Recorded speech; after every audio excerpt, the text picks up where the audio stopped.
My name is Satyam Shekhar, and on behalf of the National Maritime Foundation, New Delhi, India, and the International Institute for Migration and Security Research, Sofia, Bulgaria, I welcome you all to the day two of the second NMF IIMSR Dialogue. Ms. Ivanka Martinova and I am your host for this webinar. Before we commence the professional sessions, allow me to share a recap of day one. Yesterday, we conducted 1.5 session where we discussed the geostrategic situation and the BRI implications in the Indo-Pacific, EU, and the Balkan region.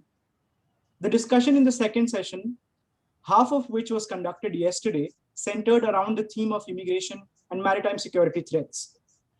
Ladies and gentlemen, we'll now commence the day two with the resumption of the professional session two. Commander Anand Kumar, the Deputy Director of the National Maritime Foundation, will continue to moderate this session.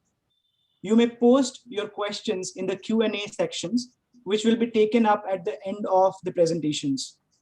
For your information, this meeting is being recorded. Commander Anand, without any further ado, I yield the floor to you, sir. Thank you, Mr. Satyam. Good morning and good afternoon, ladies and gentlemen. After the excellent first part of session 2, it is my privilege to conduct the rest of the session 2's proceeding. We will be discussing the issues and challenges of maritime terror and piracy, and then we will discuss about how to cope with illegal immigration, ecological and other maritime security threats by leveraging technology. To shed light on these challenges, we have with us two prominent exponents of the subject, Captain Sarabjit Singh Parmar and Captain Professor Colin Kalinow. Captain Sarabjit Singh Parmar is an alumnus of National Defense Academy, Khadagwasla and Defense Services Staff College, Wellington. Captain Parmar was commissioned into the Indian Navy on 1st July 1987. The officer is a seeking pilot who has commanded 2 ships and a naval air squadron. He was member of the 11th Indian Antarctic Summer Expedition in 1991 and has attended South Asian Regional Governance and Management Defense course conducted by the British government at Colombo in year 2005. He represented the Indian Navy in first International HOSTAC conference held at Norfolk, USA in 2008. He has served as Joint Director Naval Plans in Directorate of Naval Planning at Headquarters MOD Navy. He has been a directing staff at Defense Services Staff College, Wellington, where he was responsible for the Naval Strategy and International Law modules. As a research fellow at Institute of Defense and Studies, IDSA, New Delhi from September 2010 to July 2014, he has written extensively on maritime security aspects and presented papers at various national and international seminars.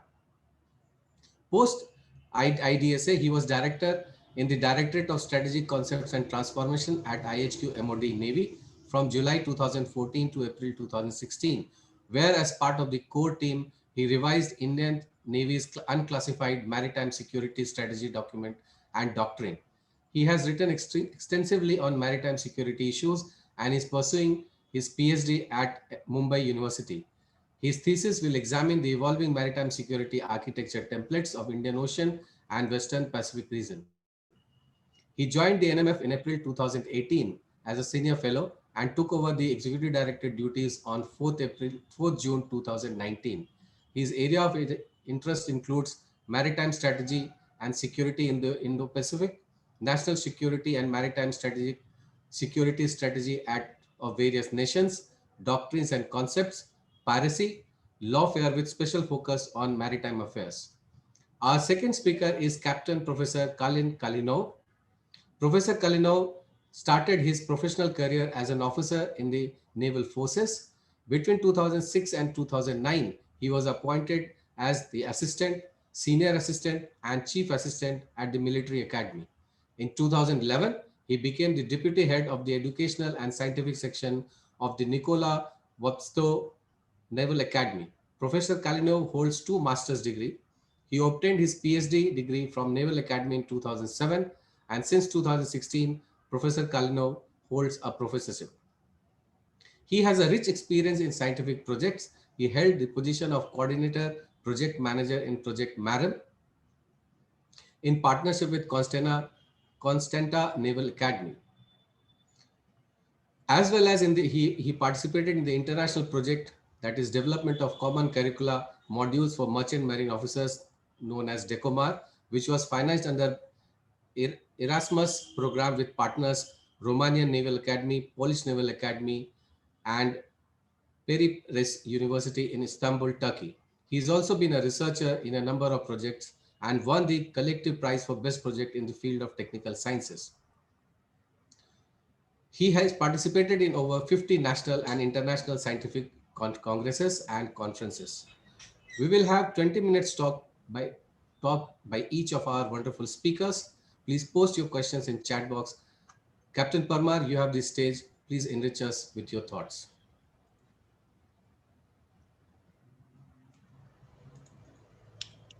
Thank you. Can you hear me, Anand? Yes, sir.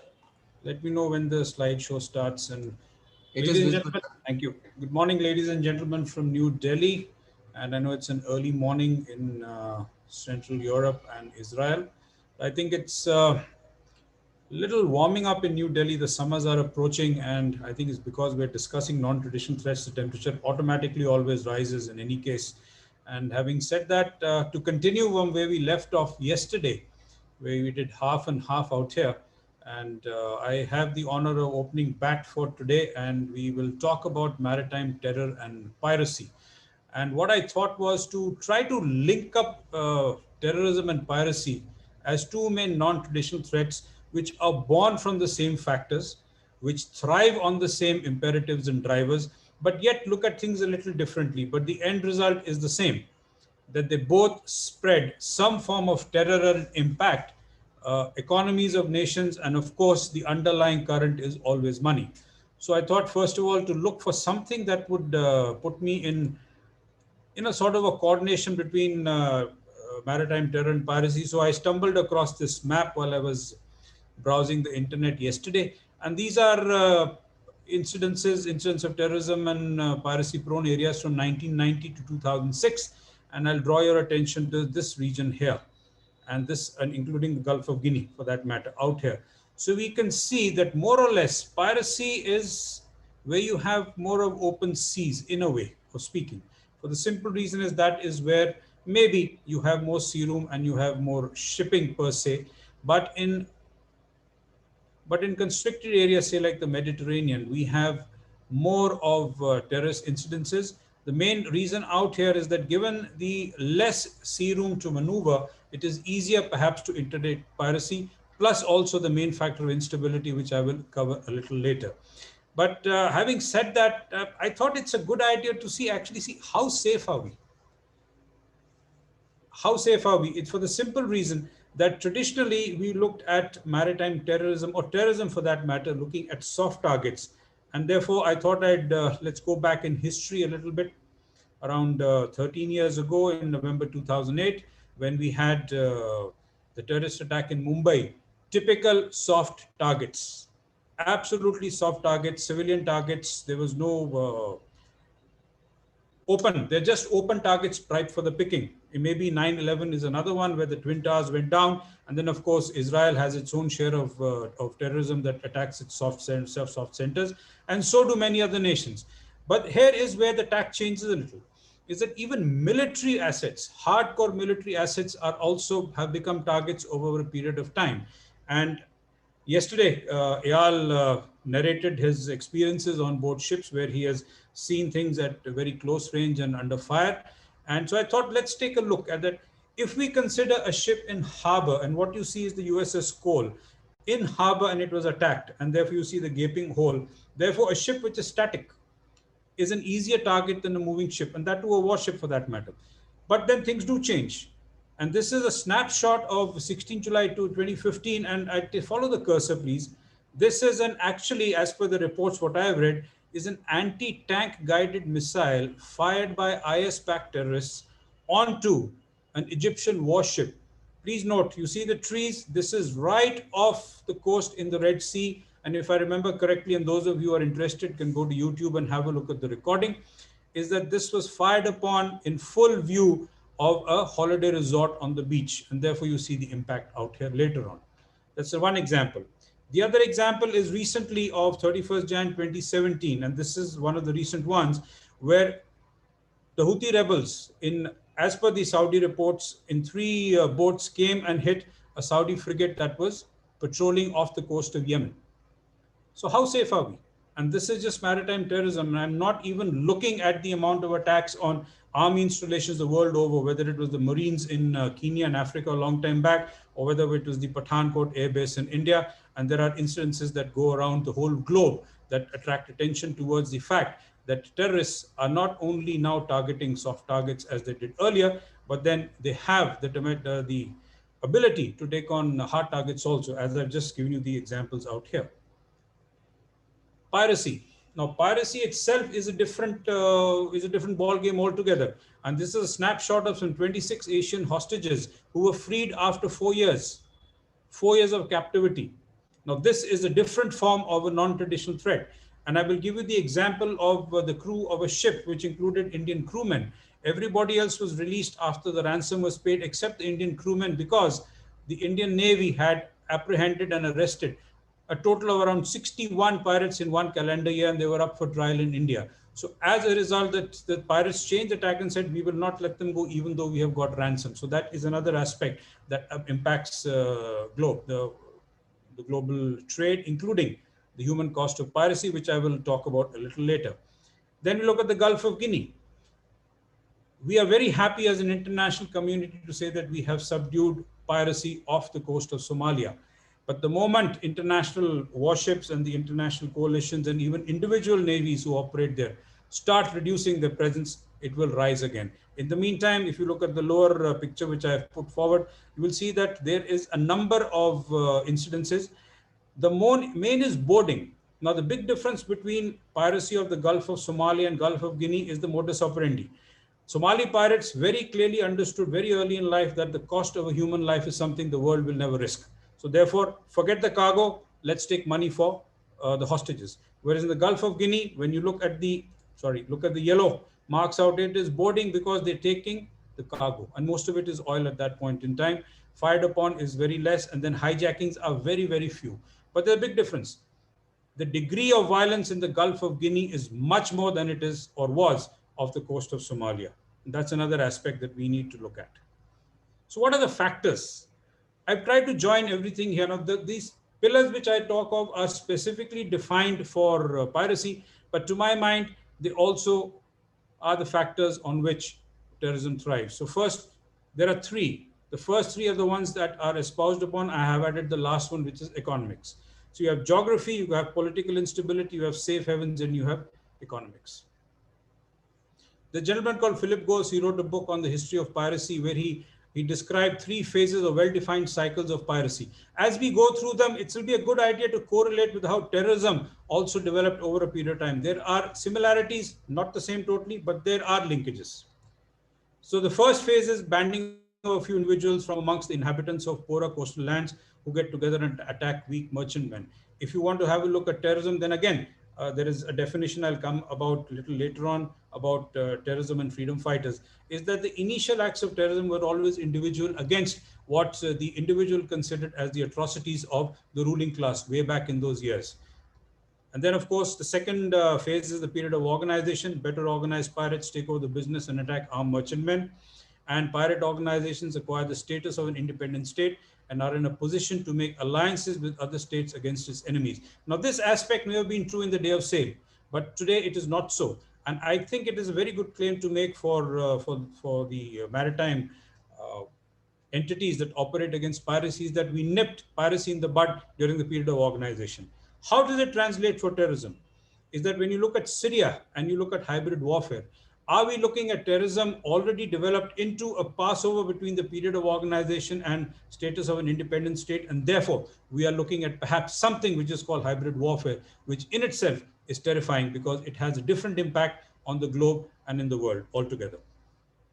What is the incentive for people to commit acts of piracy or terrorism?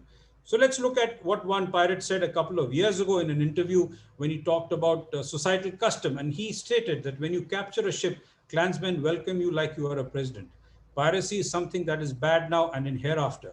And people know that, and I know that, but some people just respect you and welcome you per se, but they also pray for you. So your status is elevated. You are looked upon as somebody who has done something good for that particular clan. Again, This is again a smaller group versus a bigger group, or even if you look at it within the national boundaries of a nation, it is a smaller segment looking against the major society. How does it work for a terrorist? Is that one man's terrorist is another man's freedom fighter. And I can quote Nelson Mandela, where he said that before I became president, I was looked upon as a terrorist, but now the same people who call me a terrorist acknowledge my acumen as president. Times change. So therefore, there is a status and incentive. More important than that is the money aspect, and that is where I would like to spend some time on the economic factor. First of all, it's a lucrative business, not for the terrorists, not for the pirates, but for the other people who thrive on it. And therefore, it is a cyclical enterprise that feeds itself. The inputs are minuscule compared to the returns. And then, of course, there are certain catalysts. Now, these catalysts are instability. Let's take a look at, say, Yemen, or you look at Somalia, or you look at the Gulf of Guinea, or even if you look at the major part of West Asia, where we have tremendous acts of terrorism that are taking place almost on a daily basis. Instability leads to lack of governance, the inability of nations to have a rule of law available, especially on the maritime domain, where UNCLOS reigns supreme, but there are interpretations that come about. Instability leads to poverty, it leads to poor economy, and therefore people need to thrive a living. And this is where the economic factor comes in, that if you give a person money and tell him, go blow yourself up, the man does it. I have never understood this ideal of blowing oneself up for money. Maybe it is the last straw a man has, or maybe he is just totally brainwashed into doing something against what he calls a political objective, and that I'll discuss when we come on to definitions. Then, of course, is the rise of non-state actors. We have seen many of them, but they do not thrive alone. There is always abetment by state actors. Something that is known, acknowledged, but it is never discussed openly, because there are certain issues when you look at international relations. And then, of course, a lot of times it is not seen as a threat until it's too late. Piracy is a very typical example, that of the Gulf of Somalia, that it was seen as a threat too late, only when nations realized that how much their shipping was getting impacted. And the major point is, it's only when powerful nations are affected do they step in to take it. And 9/11 is one example. But then, of course, there are many other stories that go about, that when you develop a certain organization to combat another entity and leave it behind, it may turn around and then bite you. It's a tiger by the tail. Further on economics, there are complex studies. The best I've come across is the human cost of Somali piracy, which is on the top right, by Oceans Beyond Piracy. And the same organization came up with the economic cost of Somali piracy. Both are 2011 studies, outdated, but I've not seen any better study than this, especially insofar as figures are concerned. As so far as terrorism is concerned, there is not much done on this, perhaps because it has a bigger global impact than piracy. Piracy is maritime in a certain area, whereas terrorism is known to be a much bigger global, has a bigger global impact. There is always a lack of information. Money flow chain. I am convinced that the money flow chain for all non-traditional threats or all maritime crime is the same, whether it's terrorism or whether it's piracy or whether it's drugs or whether it is arms flow. Insurance costs are another issue, because we really do not know how much insurance costs are impacted by, say, even by piracy specifically, and also by terrorism, in a way that if you must insure your building or your property or anything which you wish against terrorism, perhaps the costs are high. But many insurance companies are very careful that they put a caveat that not for terrorist activities. Number of terrorists and pirates, never-ending supply. We've discussed it, that if you have poor people, if you have people who are wired into understanding or looking after a certain aspect to which they believe that giving their life is worth it, then you'll never have a never-ending supply. Details of actual finances and sponsors are never known, or will never be known for that matter. And then, of course, it is very difficult to establish linkages with other terrorist groups, non-state actors or state actors, especially of the case of the piracy of the coast of Somalia. There was a certain link established, which has never been proven to the best of my knowledge, between Al-Shabaab and, of course, the terrorist groups of Puntland. But then there, of course, as I said, the money flow chain is the same, therefore both thrive on each other. And in this, I would like to say that maybe perhaps that terrorists saw pirates as a means of earning, because the money that they got would aid further terrorist activities. So this definition really gets to me. I just love it. Study on the Economics of Piracy is the name of the study of 2011, and it says that pirates are the very essence of rational profit maximizing entrepreneurs described in New Classical Economics. Expected profits determine decisions based on the information available. The supply of pirates, therefore, is closely related to the expected benefits of being a pirate and associate risk-adjusted costs. Just tweak this definition a little, bring in political objectives, change pirates to terrorists, and I think you will also have the perfect economic definition for a terrorist. To give you an example of how important money is, which I mentioned earlier, the 2011 study looked at 2010, they looked at the figures of around 1,500 pirates, a comparison of low and high pirate income between 33,000 to 79,000 USD per annum. Therefore, it was a potential lifetime earning of around anything between 168,000 to 394,000 US dollars, given that the average life of a pirate was pegged at anything between 10 to maximum 15 years, but most of the pirates did not exist or could not survive beyond 5 years. The next best alternative for an honest Somali person was per annum USD 500. Look at the difference. This is a sort of enticement, I would say. And therefore, the pirate's income compared to the average income 67 to 157 times higher. Go back to the statement made by the pirate that you are looked upon as somebody big. Total cost of piracy in 2010 was 4.9 to 8.3 billion US dollars, projected to increase by 2014, 13 to 15. It has reduced now because we've been able to combat piracy of Somalia, but the Gulf of Guinea cost would definitely have increased. Major stakeholders are as mentioned there, and I would like to take you to what I call the piracy value chain. Now, if you look at here, this is the piracy level value chain agents. If you replace pirates with terrorists, then most of this may be the same, except for pirates, you may have terrorists, you may have land-based, marine-based, or even perhaps air-based support in today's world. You will have mothership crew, or you may even have a different variant on land. Then you don't have ransom hostage negotiators in the case of terrorists, but you could have the cost or the impact that is thrown upon the nation or the establishment. And then, of course, here you have the combating agents. You'll have international forces, naval forces, land forces, air forces, if you wish to look at terrorism for that matter, or in this case out here, terrorism prevention organizations. So it's more or less the same. That is why I said that the money flow would generally be the same. And therefore, if you replace piracy with terrorism, you would have the same effect as it is given here. To continue, direct and secondary costs of 2010, ransoms was 176 million. The actual cost of ransom paid will never be known because that was never made very clear. Insurance premiums shot up by around 460 million to 3.2 billion. Rerouting of ships 2.4 to 3 billion. Security equipment 363 2.5 billion. Naval forces 2 billion. Prosecutions 31 million. Please remember this figure for a later update. Piracy deterrent organizations 19.5 million. Cost regional economy is 1.25. If somebody actually did a study for the economic factor, the cost of terrorism, my belief is that it would be much, much more than the figures we have put here today, because there is loss of life, which has you can't put a cost to it, I would say at this point in time, but the loss of infrastructure is something that is not factored in for piracy because it is not an element that needs to be counted. The ships are generally set free and returned back to the company.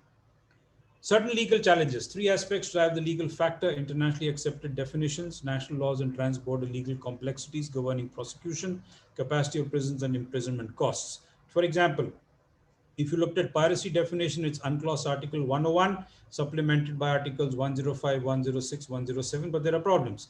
That these articles are considered restrictive as they're limited to acts of piracy on the high seas or in a place outside the jurisdiction of any state, and we very well know that all acts of piracy so far, which we have observed, when you look at the measles map, the famous measles map of the Arabian Sea and the Western Indian Ocean region, that they have always been committed in the maritime zone of a nation, and more so in the territorial seas.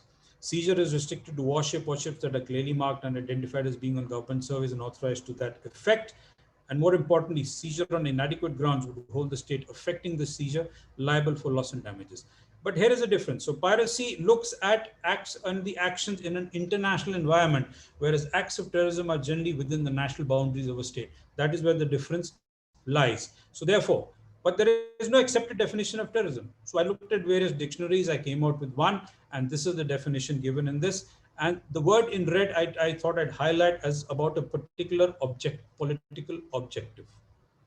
And terrorism has been practiced by political organizations with both rightist and leftist objectives, and nationalist religious group by and the rest is all given there in front.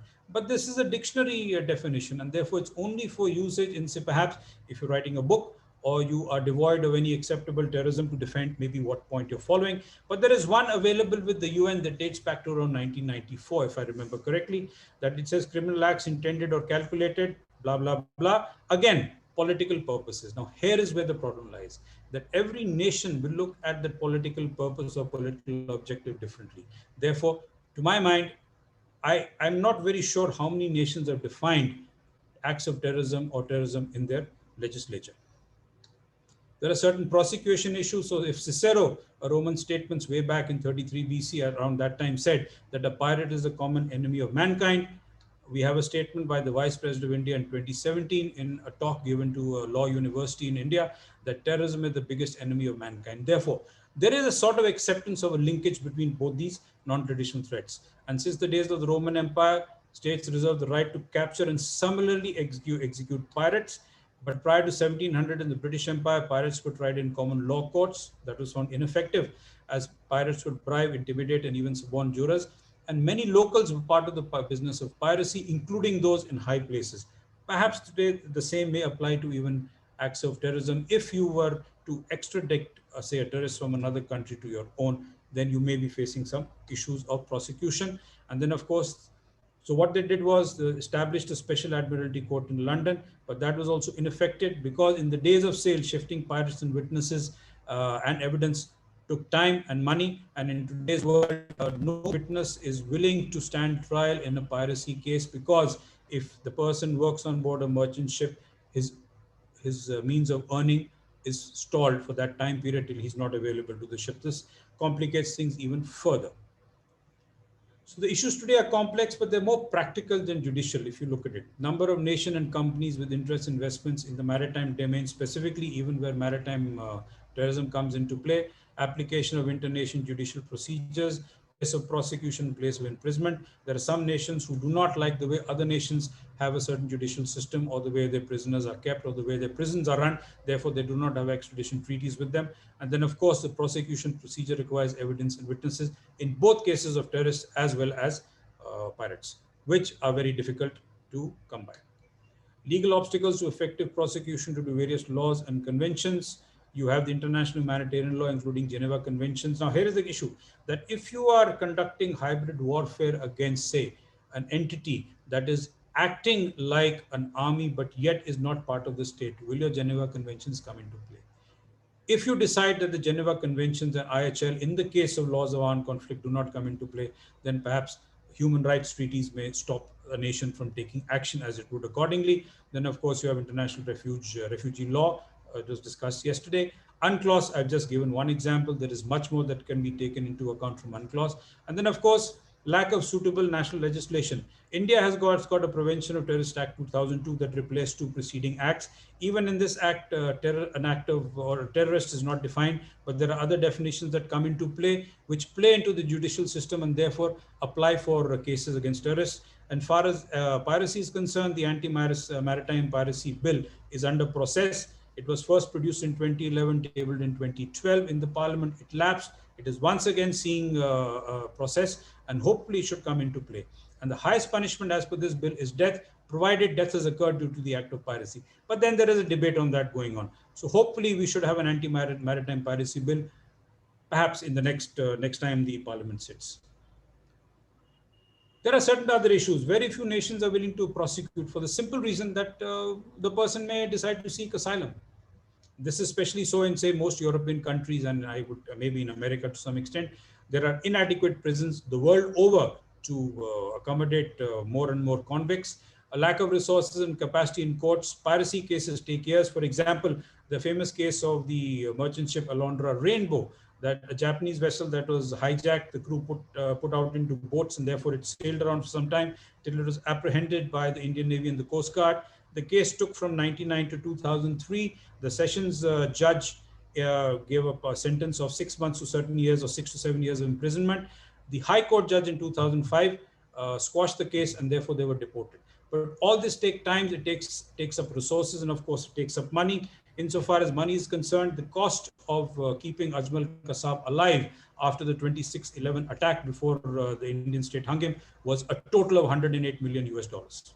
That is a huge amount of money. Out of the 1,200 cases between 2009 to 2012, 300 were funded by the UNODC, approximately cost of 30 million USD, correlate to the 31 million which I told you earlier. That means 1 million USD was by some nationals, by some nations. Seychelles and Kenya tried pirates. Initially, they were willing to do it, and we know that Kenya has come to a lot of grief because it is facing a lot of terrorist attacks, perhaps in because it has also entered Somalia and tried to help squash Al-Shabaab, and also it's taken on pirates. Unfortunately, in this game, the bigger pirate fish still swim free. For the simple reason, again, maybe they're off the radar horizon of various nations, but in contrast, the big terrorist fish are targeted. National interests reign supreme.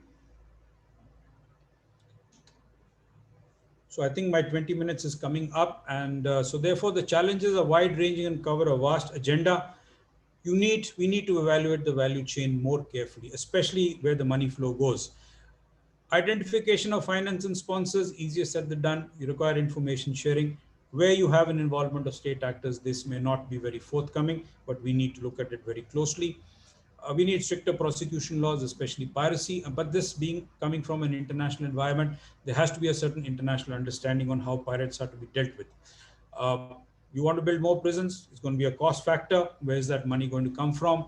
There is therefore a need to link piracy and tourism. And I think it's a good idea if we can actually argue the case that piracy is an economic form of terrorism. Therefore, you can link up piracy and terrorism. I'd written a paper on this some time back, and maybe we need to pursue it. And then, of course, enhanced cooperation. To give an example, a proposed treaty by India was put forth in the UN 96 called CCIT, but it is yet to be adopted by the UNGA. So we need to take steps forward. We need to work together. And I'll stop here. Thank you.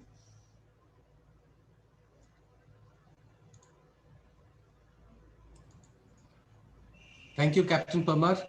Now may I request Professor Kalinow to present his points. Professor Kalinow, please go ahead with your presentation. Thank you very much. Let me only share my screen. You can share your screen, it's not a problem. Yes, I will.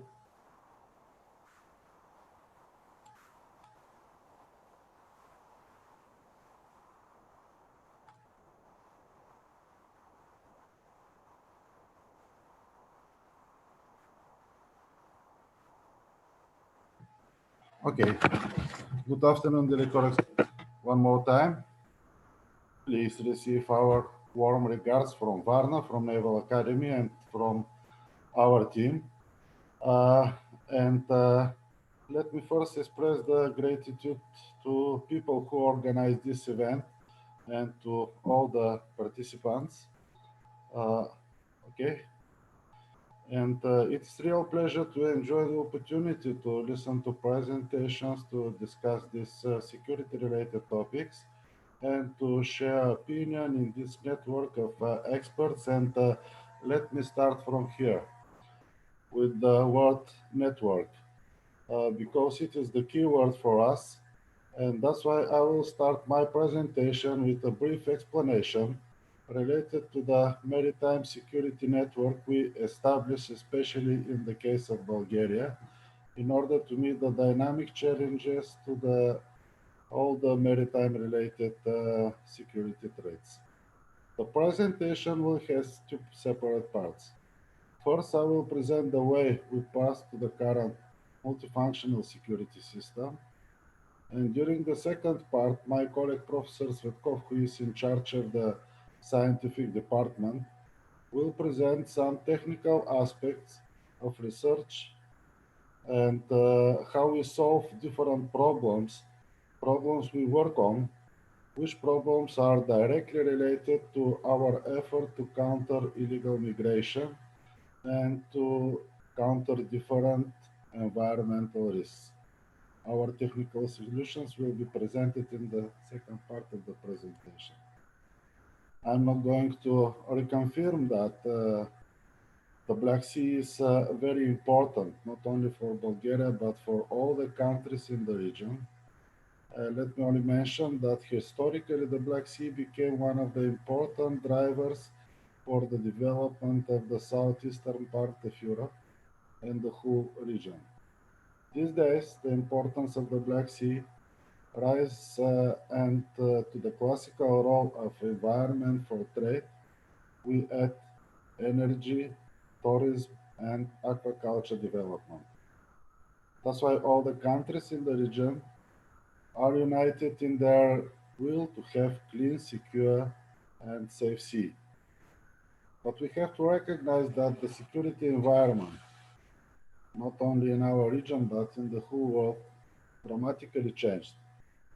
The old security system we had during the years of the Cold War was full reflection of the time, and it was centralized, dominated by the Navy.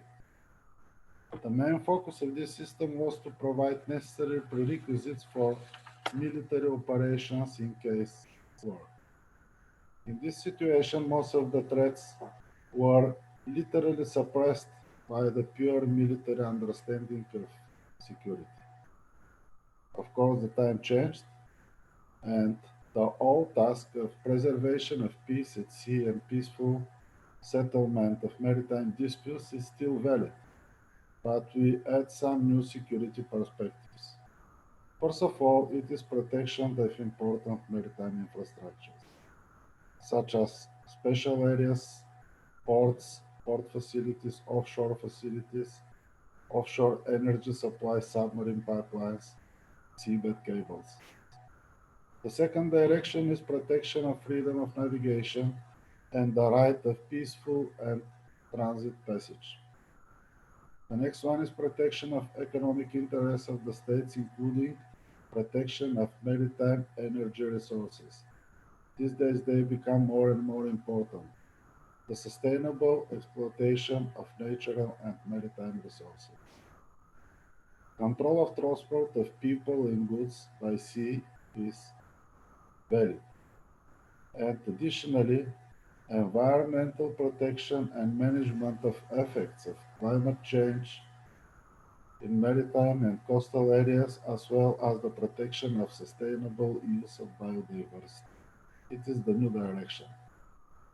As a result, many countries, especially countries in our region, including Bulgaria, started the process of transforming the national maritime system.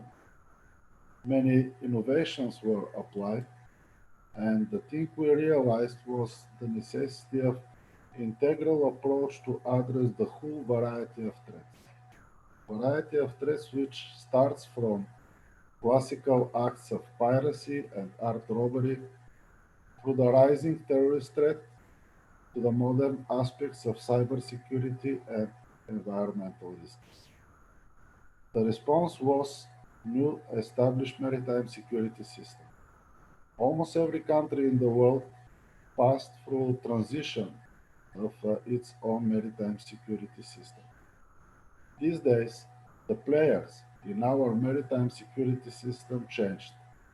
We have Maritime Administration to the Ministry of Transportation, Border Police Directorate to the Ministry of Interior, Custom Agency of the Ministry of Finance, and of course the Navy. The different agencies applied so-called division of responsibilities, and any of them has, let's say, as a priority, a particular threat.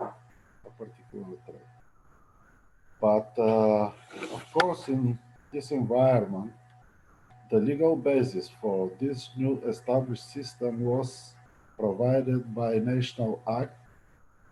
It was Ordinance number 53 of the Ministry of Transportation.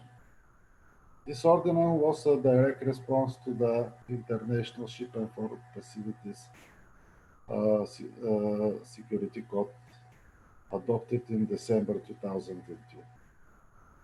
But many problems accompanied the early system establishment, and there was a competition, even misunderstanding, lack of capacity, and problems.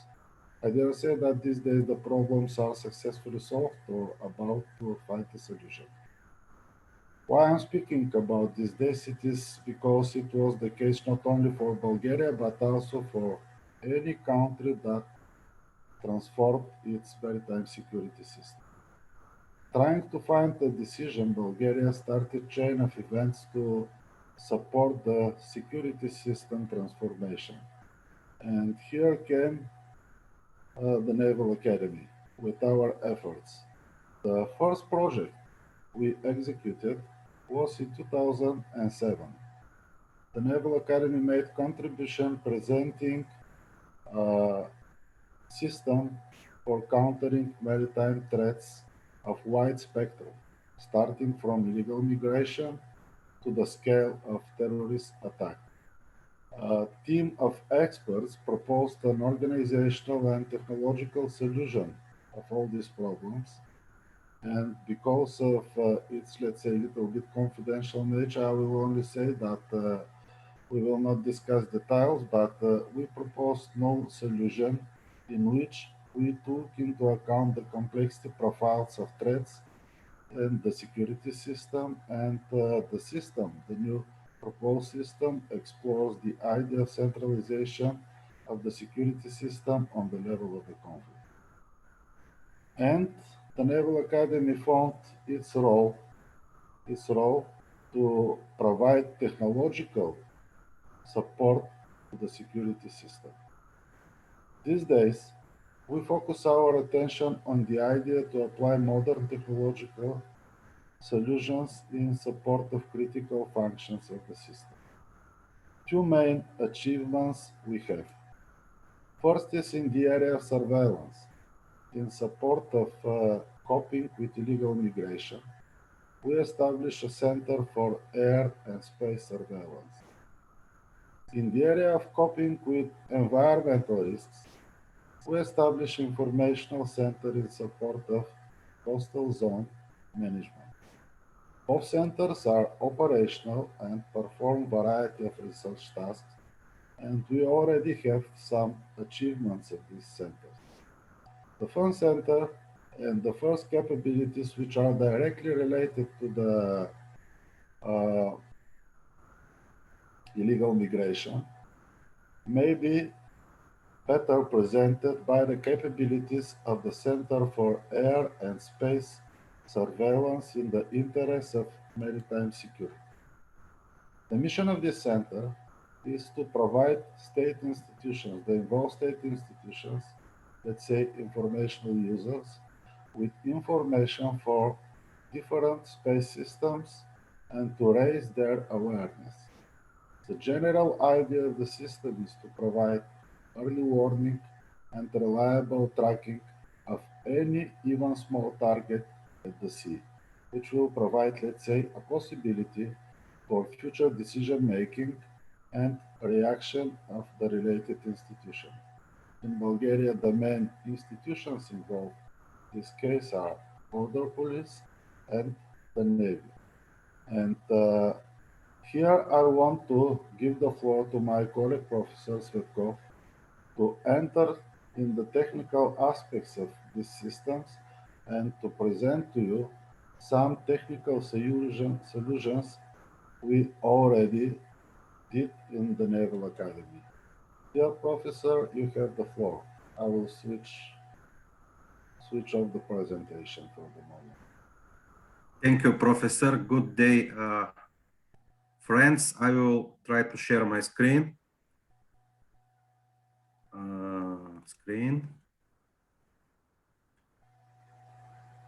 Okay. I will continue with the presentation. The tasks of our aerial and space-based center is European Space Agency data processing. This is Sentinel-1, Sentinel-2, and Sentinel-3 data for retrieving additional information for vessel traffic and marine pollution in the maritime domain, as well as for floods and landslides. The second is collecting, processing, and analyzing data for physico-chemical and hydromorphological parameters on the marine environment from space-based terrestrial and marine sensor systems. In addition, this is collecting, processing, and analyzing of meteorological data from space-based sensor systems in the interest of marine meteorology.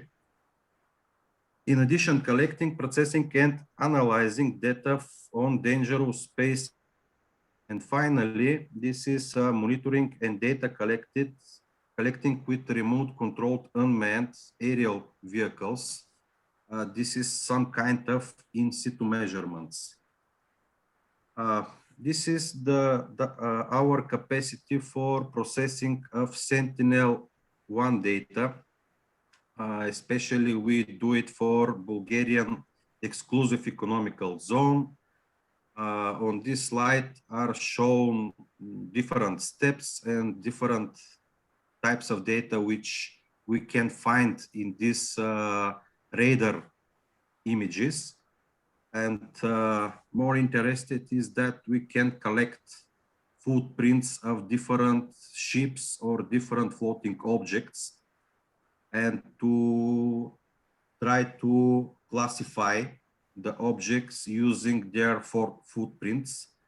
For our research, we use MATLAB software. We develop software with MATLAB software for different purposes.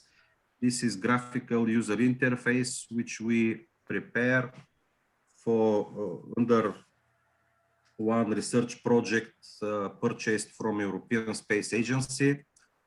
On the next place, we can access, in addition, not only Sentinel-1 data, we can access to Sentinel-2 and Sentinel-3 data, which are multispectral data. From Sentinel-2 data, we can extract different information, again, for floating objects. We apply different image processing techniques. For example, edge detection. We can see here the maneuvering of battleships during 2017. In addition, we have a drone fleet. Most of drones are rotor type, equipped with different cameras, usually 4K cameras. One of our drones is equipped with thermal camera. Usually we use our drones for surveillance and for development of 3D models of the terrain using drone orthophotogrammetry technology. Here we have possibility to monitor the same objects in different channels, in thermograms and in the RGB images.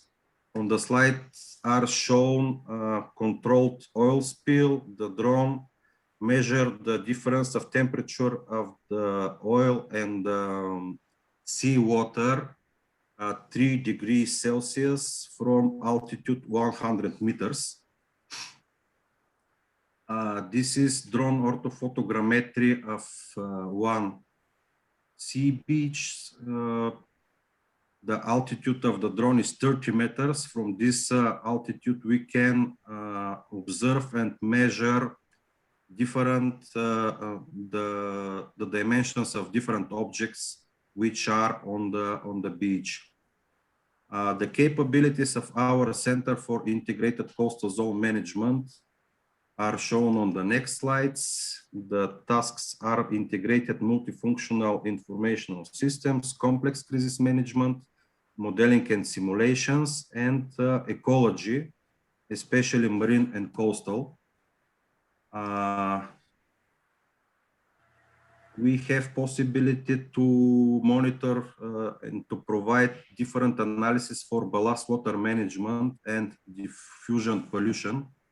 I will show you very shortly one simulation of virtual drifters in Bulgarian exclusive economical zone. This is one research from past year, especially focused for marine litter.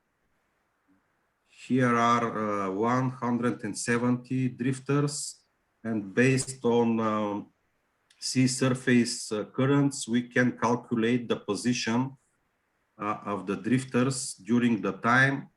The simulations are provide information for us for 1 month. During this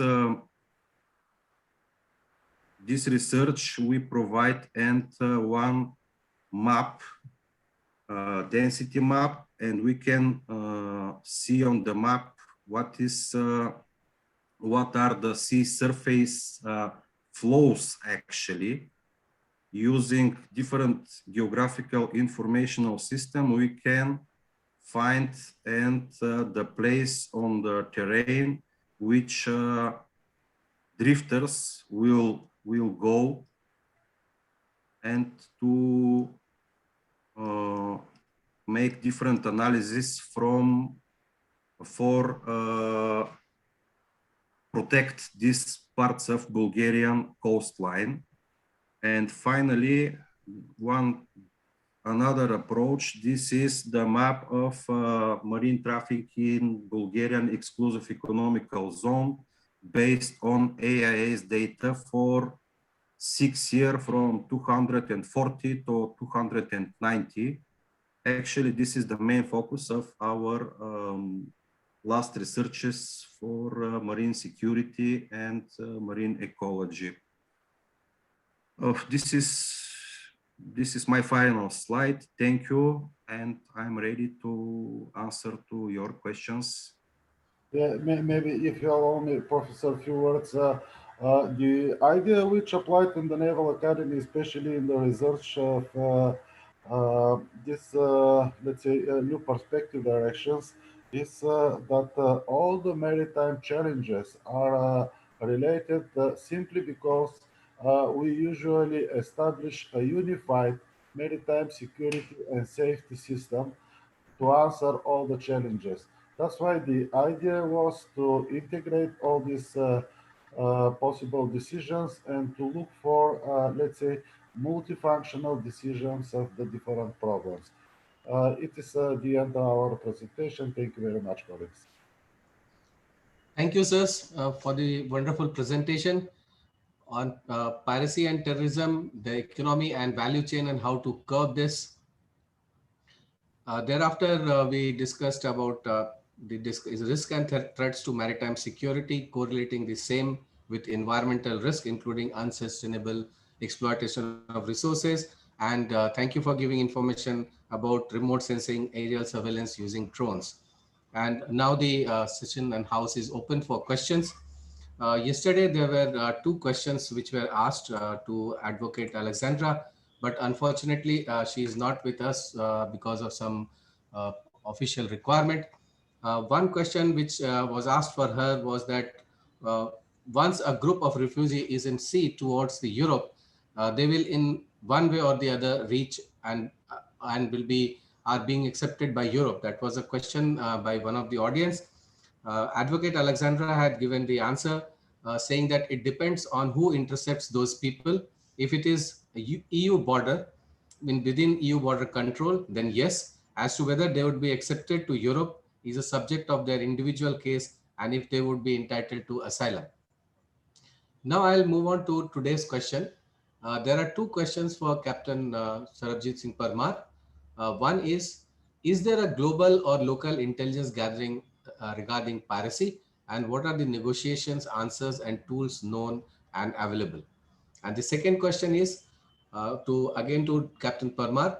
What is your analysis of dominant Somali narrative explaining and legitimizing piracy as a local vigilant response to large-scale illegal fishing by foreign ships in their water?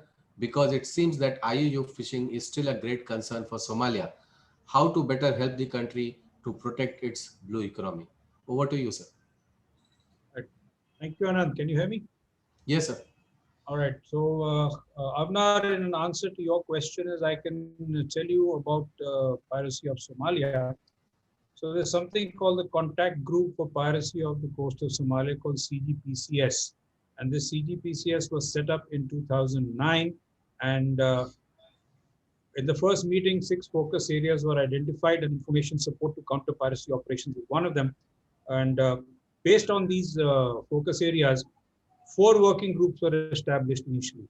So working group 1 would address activities related to military and operational coordination and information sharing and the establishment of the Regional Coordination Center. So this working group 1 of CGPCS was supposed to be the organization set up by which information sharing was supposed to go. How much of that was intelligence sharing, I don't know, because it's beyond my ambit, and of course I was never part of any anti-piracy operations per se directly. But I would take it that there was certain intelligence that was shared among the nations as time progressed, as the contact groups established, as the anti-piracy actions by various nations took place. Then there was something called shared, which gave deconfliction between the navies operating in the area. So there was again more of, I would say, information sharing. But as far as intelligence gathering regarding piracy is concerned, we really don't know how much of it was actually intelligence. Because finally, for intelligence, you need to be on the ground. And Somalia is not a very easy place for anybody to gel in case you need some intelligence gathering. And when you look at the history of Somalians, they are very xenophobic. Go back into the history. So piracy per se stems from their life as a society of nomads and paralysis. So that is where it comes about. So I know it's not a satisfactory answer, but information sharing was there. Intelligence, how much, I can't tell you exactly about that. I have no idea. Marianne, to your question, Somali narrative explaining legitimizing piracy. Yes. What happened was when the Sid Barre government collapsed in 91, at that point in time, there was a plan by certain European nations to set up a fishing industry in Somalia. That the Somalis would do the fish, the industry would can the fish, and Somalia would export them. There is a case that says that the Somalis don't eat fish. But when Admiral Chauhan and I went to the Foreign Services Institute in Delhi to give a talk to the Somali diplomats who had come for a short course being conducted. In one voice, they said, "Who says the Somalis don't eat fish? We know what comes to our tables for eating." So that was put to rest. So fish is definitely a part of the Somali diet and important for them. And therefore, when the government collapsed, this project of setting up the fishing industry also collapsed. It just halted. Because of the lack of the capacity of the Somali fishing industry to venture deep into the waters, which at that time were rich with fish, you had a lot of these large-scale illegal fishing, IUU, by many nations. So the local vigilante response is correct. They went on board. They started first taking money from these foreign fishing vessels, but then they realized that you might as well take them into ransom and hold them. That's when the second phase of piracy started, of sort of organized group. And then you had various groups who came in. But then at that point in time, they also realized that more than just taking money for the loss in fishing, it is also more lucrative to take money for the hostages at stake per se out there. The other issue was that in the tsunami of 2004, a lot of toxic waste that had been dumped in the Arabian Sea was washed ashore also onto the Somali coast, which added to the loss and death of fish, and therefore that aggravated the situation per se. And then, of course, as they say, the rest is history. But if you want to help the country to protect its blue economy, then there are 2 main areas that need to be looked at. One is to reconstruct Somalia.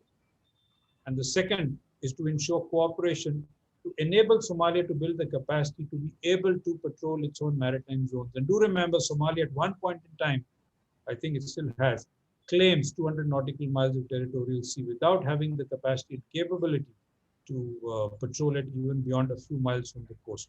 So these are certain aspects. First, rebuild the country, get it back on its feet and running, which is, to my mind, a huge impossible task as on date. And secondly, is to ensure that the fishing industry comes up. But then that's a follow-on of the first. Thank you. Thank you, sir. Another question is to Professor Kalinow. and Professor Savesco. According to your research, what are the major threats in Black Sea which the EU is identifying as such? Thank you. Okay, thank you for the question. Let's us mention that unfortunately, uh, still in the Black Sea, one of the main sources of tension are frozen conflicts. And almost every of the different security related threats are in a way, let's say, suppressed by the existing conflicts in the region. That's why this region will be for a long time focal point of international attention, especially of the attention of European Union to provide, let's say, protection of economic interests of the states, including protection of energy resources and sustainable exploitation of natural and marine resources. These questions has to be solved because they pose very high scale threats to the region. Of course, modern threats are important. Let's say that last few years, we can witness more and more exploitation of marine resources. That's why environmental threats will remain constantly valid for the region. This is the reason to focus our attention on this question, and there is one, let's say, a paradox. A paradox that our environmental efforts may help countries to work together toward a common, more safe and security environment of the Black Sea. It is an understanding which we discussed in groups with partners from maritime institutes from different Black Sea countries. But let's say that for the moment, still, the best source of tension for the region remain the area of old unsolved frozen conflicts.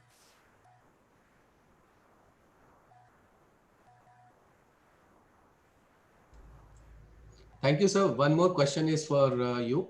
That is, do you think that COTS drone aboard a fishing vessel could be integrated so as to improve the MDA? Would pictures gathered in this manner be admissible as legally sustainable evidence? What is the situation prevailing in Bulgaria? Can this be extrapolated to other regions? Thank you. Thank you. I will try to uh, to answer to this question. Actually, the situation in Bulgaria is that from the previous year, European Union produced a set of regulations about drone operations. And now everybody who want to fly with drone and to operate with drone should to be certified drone operator. I think that there are no special requirements or exclusions for using drones on for fishing vessel on integrated and the rule is that maybe the on board of the fishing vessel should to have a drone operator which can be certified. About pictures and evidences, I don't know what pictures will be used, what kind of pictures can be used for evidence for fishery as all. This is very interesting topic, and this should be a topic for future research and to analyze the possibilities and to integration and all. Thank you. Thank you, sir. One last question we have got from Dr. Al Pinko to all the panelists. Do you identify the use of cyber attacks by the pirates? Thank you.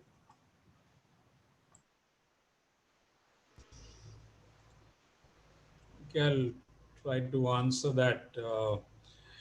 Yeah, there is no link of cyber attacks by pirates because it is something that is one, it's not a weapon that is useful to them. But what is useful to them is high-tech communications. There have been reports of HF radios being apprehended from pirates when they ventured out mid-seas to do piracy attacks, which is indicative of the fact that they have certain intelligence being sent to them regarding the movement of ships.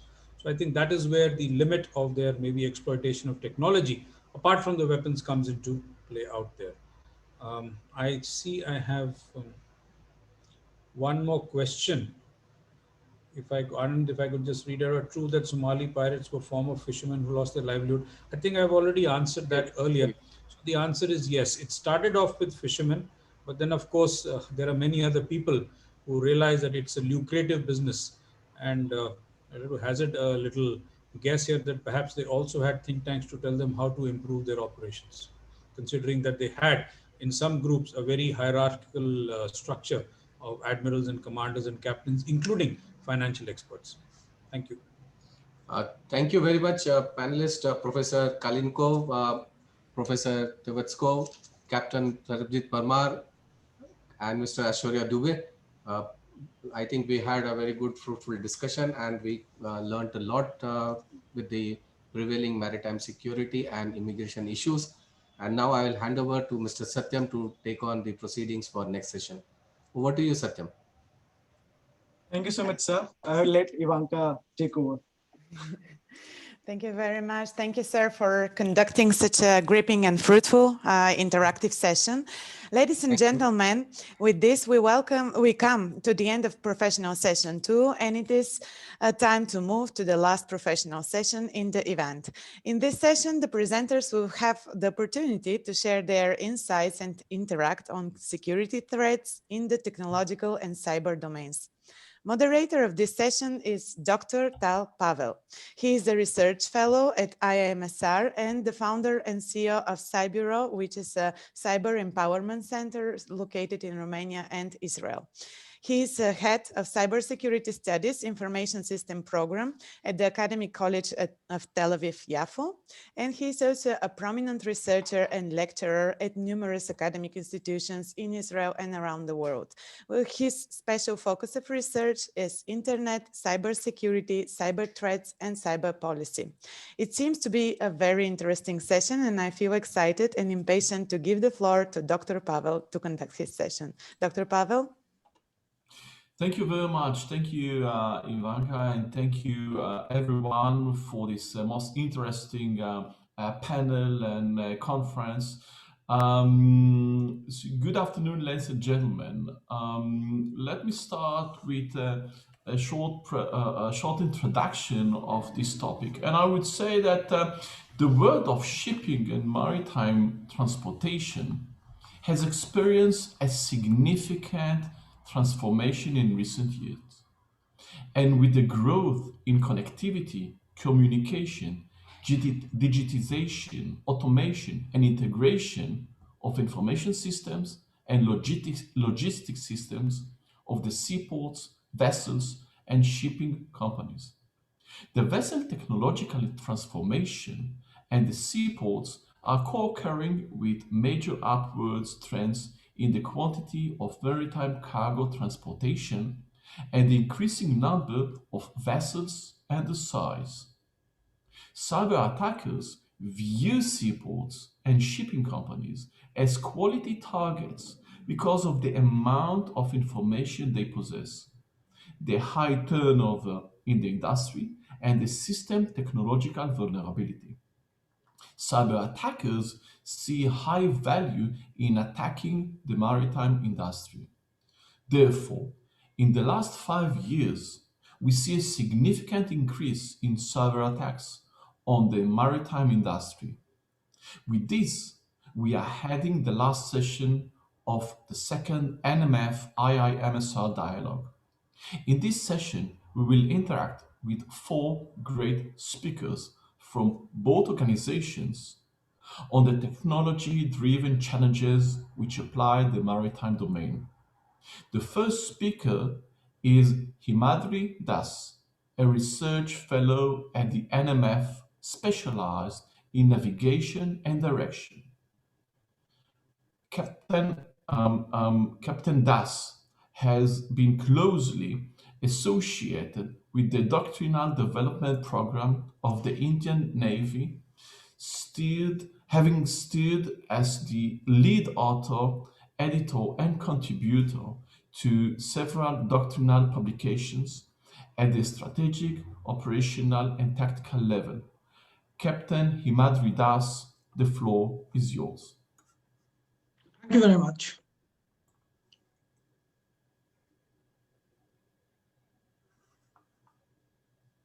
You are welcome, Captain Das.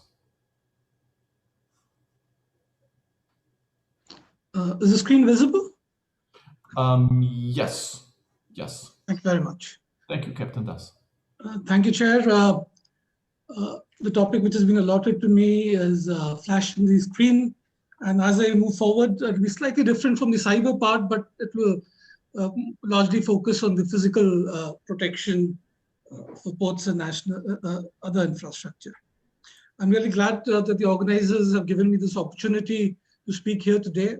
The last time I spoke was on coastal security, and I'll be speaking on a related but a more focused subject. The scope of the presentation is as flashed on the screen. Moving on to the introduction, for a geographical context, in India we have a 7,516 kilometer coastline, and administratively it is administered by 9 different coastal states and 4 union territories. And we have over 1,300 islands and rocks and EEZ, which extends more than 2 million square kilometers. Well, the topic is on national infrastructure and ports. To get greater focus onto the topic, I thought I'll just share some definitions of the critical infrastructure. Broadly, this relates to both physical and information infrastructure, the incapacitation, destruction, or degradation of which could have a debilitating impact or a serious effect on safety, security, economics, or a combination of these factors. Internationally, various countries use various parameters to determine what their sectors are. Some of them are flashed on the screen. The ones in bold and the ones with the asterisks indicate one which are common across different countries. And the writing in the within the square bracket indicates a bit of terminological variation between different countries. The term critical maritime infrastructure per se as a standalone concept has really not found prominence in the discourse on maritime security or on other related policies, and at most they have a passing mention in strategies and other such documents. In 2009, a Director General wrote a piece on this issue, and I think as we move forward, there is scope for this concept to gain greater traction. If you look at the maritime infrastructure sectors, they're highlighted in blue, and some of the related areas in these sectors could include submarine cables, the offshore sector, the single point moorings, military infrastructure, and other government area strategic things, and the transportation system, ports and shipping. Professor Kalinow before me did mention about these as what some of these interests in these sectors. I'll just spend a minute to home on to what I'll be talking about in the next few minutes. If you see the stack here actually represents multiple critical sectors. And below that, what is not shown, of course, is the other sectors which are not considered critical. So and certain part of this critical sectors are maritime, and that would be the critical maritime infrastructure, and others, the other maritime infrastructure. If you go to the top of the cuboid, what you see is 2 halves. The first half is that part of the critical sector which consists of critical infrastructure, and the one which consists of the other. And if we go to the left-hand side quadrant, which is closer to the is what I'll be talking about, is the physical protection of critical infrastructure in the maritime domain.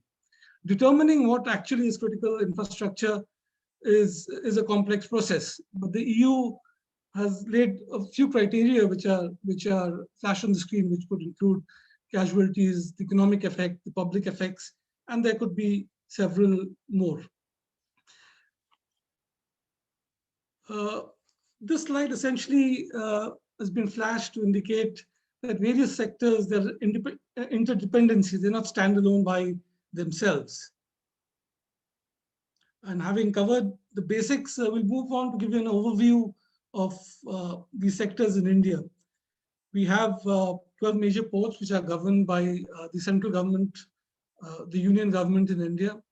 Approximately there is one major port in every coastal state, some have more. In addition to major ports, we have what is called non-major ports.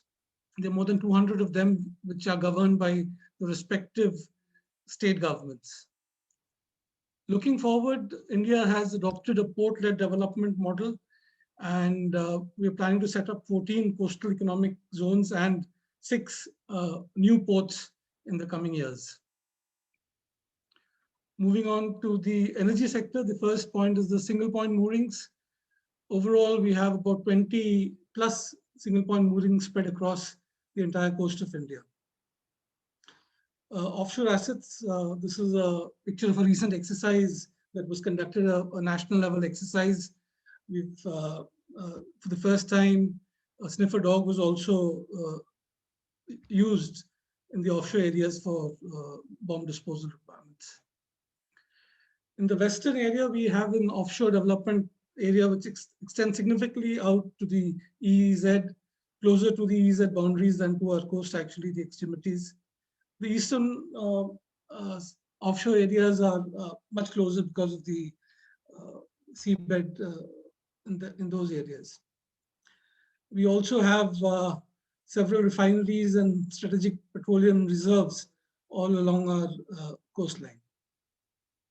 We have 20 submarine cables which land at India at 5 different locations on our coast. So moving on to the next segment of this presentation, which is about the threats.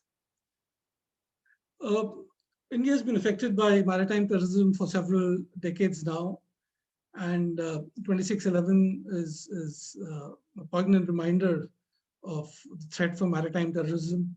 And as I was researching a bit this morning, I also realized that in the 70s, there was a coastal road attack in Israel. And the modus operandi of that attack was very similar to one in the war in Mumbai. And these threats, although decades old, continue to exist even now. Theoretically, the threats to critical infrastructure include pandemics, extreme weather, accidents, cyber threats, which of course is the topic of the next part of the session, and acts of terrorism, part of which was discussed in the earlier session and part of which I would be covering as well. But interestingly, there is another threat to critical infrastructure, which relates to issues of ownership, outsourcing, offshoring, and supply chains. And the Australian document on this includes this aspect as well. And they go on to say that vulnerabilities could be a part of the infrastructure building efforts. And this is also, yesterday we spoke about controlling infrastructure and about connectivity, etc. So I think this also merits some discussion.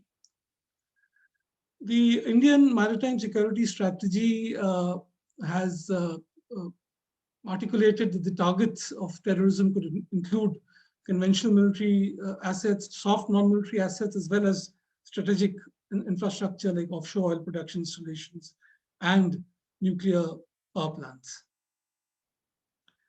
If we look at the attack target matrix over the past few years, they have both warships and merchant vessels have been targeted in ports. They've been targeted by surface boats. They've been targeted by underwater by mines and divers. They've also been targeted by rockets, and there have been terrorist attacks on naval bases as well as on ports from the landward side as well. If you look at the trends, what we see is in different parts of the world today, waterborne IEDs are increasingly being used, unmanned small boats, We also have reports of automatic underwater vessels also being used, and there is surely a possibility of drones being used by anti-national elements. This is more about criminality, but it does indicate the status of ports.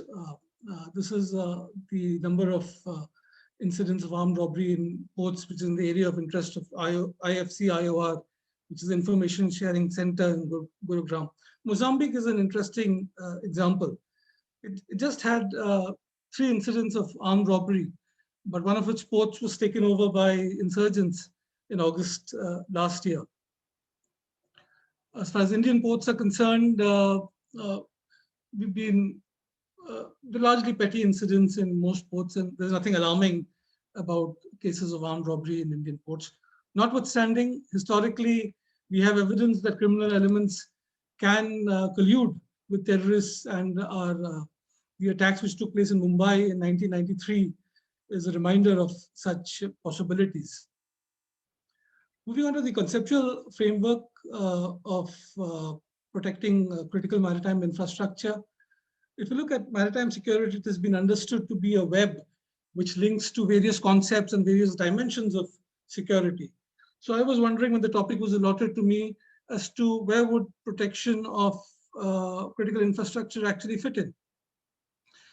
And while that is an issue of the other debate, but if one was to include protection of critical maritime infrastructure as a subset, or replace maritime security itself, much of the dimensions and much of the concepts would continue to remain the same. This is a snapshot of a very comprehensive guide called the Maritime Security Sector Reform Guide, which actually deals various functions and sub-functions in the maritime domain. It's published in 2010. It just has 2 passing reference to the issue of critical maritime infrastructure as flashed on the screen. And it does have a fair amount of coverage with issues of port security, vessel security, etc. Now, coming to the security governance toolkit. Toolkit is a trending word in India these days. Dr. Jacob used it yesterday, and I'll use it again today. The fundamentals of governance of the maritime security domain include institutional arrangements, the legal framework, and resources. Security in any form cannot work if any of these are weak. And this is the last slide in this section, which essentially indicates that risk management of critical infrastructure needs not only security, it also needs resilience. And therefore, it needs to be looked at from that perspective. In addition, if you look at the Australian model, we have to look at it even at the stage of conceptualization and its building. Because once an infrastructure is set up, it's very difficult for us to consider the security requirements and resilience requirements subsequently. I move on to the next segment of my presentation, which essentially is an overview of what we are doing in India. In India, the issue of security, coastal security, maritime security, or security of coastal maritime infrastructure is a multifaceted activity involving large number of stakeholders, both from the center and the state. As far as policy coordination is concerned, we have a large number of bodies which look after policy coordination, including that for ports and shipping, as well as for the offshore sector. I'll not really get into expanding each one of them, but it suffices to say that there are institutional mechanisms in place. We discussed a bit about domain awareness in the previous presentation. And likewise, in India too, we've really devoted significant effort in developing domain awareness over the last 20 years, and more especially over the last 10 to 13 years. And our efforts at this are continuing, consolidating, evolving, and improving day by day. As far as ports itself is concerned, the surveillance system are largely in the offshore area come under 2 systems, which is the V8 EMS, or the Vessel and Air Traffic Management System, or the Vessel and Traffic management system, and they all get integrated through what we have, the National Command, Control, Communication, and Intelligence Network. What we are endeavoring to do in India is to consolidate this even further so that all stakeholders in the security business are integrated and have a common picture, and all databases are integrated. We have several intelligence experts in this forum, and over the years we've also developed our intelligence mechanisms in our country. For the coastal borders, the Coast Guard is the lead intelligence agency. However, there are a large number of other central and state agencies which are also involved in gathering intelligence.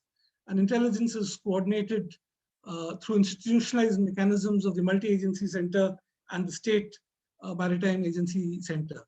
So it's the MDA, the intelligence, and all add up to create greater awareness of what's going on in the maritime domain, including threats to critical maritime infrastructure.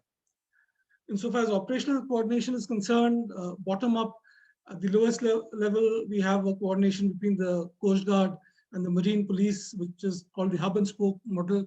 And our coordination mechanism extend to the joint operation centers, which we have 4 of them in our country, which are under the naval commanders-in-chief. So essentially what we have is a tiered approach. It's also called a layered approach. And we have a maritime component and a landward component in this construct. Multiple agencies, as per their legislative mandate and allocated responsibilities, are responsible for different zones, but their efforts are coordinated and they collaborate in their joint efforts.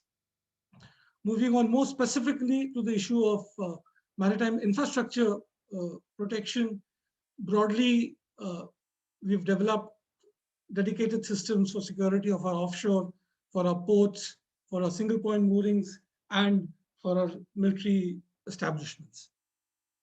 As far as the offshore sector is concerned, broadly, they're dedicated security vessels. We have dedicated security personnel involved in this offshore sector. And I did mention about the surveillance system, which is a VATMS, and plans are also afoot to upgrade the security of individual installations, etc. So what generally happens is that a wider area security which is provided integrates with defense and dip model for a particular installation. As far as security of ports and SPMs is concerned, all our ports which are involved in international trade, which is export and import exempt ports, are ISPS code compliant. And for other ports, we have separate guidelines which has been issued by our Ministry of Home Affairs. We have a dedicated force which looks after industrial units called the Central Industrial Security Force. And we also exercise port state control over vessels which visit Indian ports. I move on to the naval force protection. Naval force protection essentially is largely about surface assets, but it also includes establishments.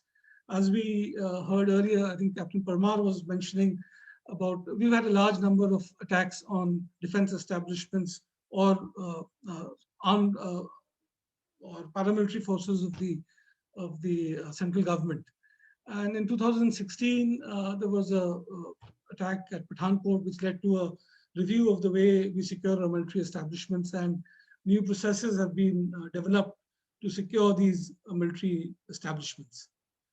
As far as waterfront security is concerned, after the 26/11 attacks, we have raised a special force called the Sagar Prahari Bal, which is dedicated to waterfront security and force protection of naval assets. It's got about 95 dedicated craft, fast interceptor craft. We also have an integrated underwater harbor defense and surveillance system in some of our naval ports. This has been this is actually an Israeli system which has been inducted in India. And we've developed an indigenous naval airfield integrated security system for the security of our naval airfields. So in summary, how we go about is that Along the coast, we'll have different critical infrastructure. There could be military establishments, non-exim ports, single point moorings, exim ports, etc. And each has its own developed system for its security. This integrates with a wider system of coastal security, the one which I talked of about the area security and those layers and the multi-tiered layer. And if you go into the offshore sector, likewise, you have a wider area security mechanism which integrates with the point security mechanism around installations. The attacks of 26/11 actually led us to strengthen not only the seaward component but also to the landward component, because all these are coastal. They are the bridge between the seas and the land.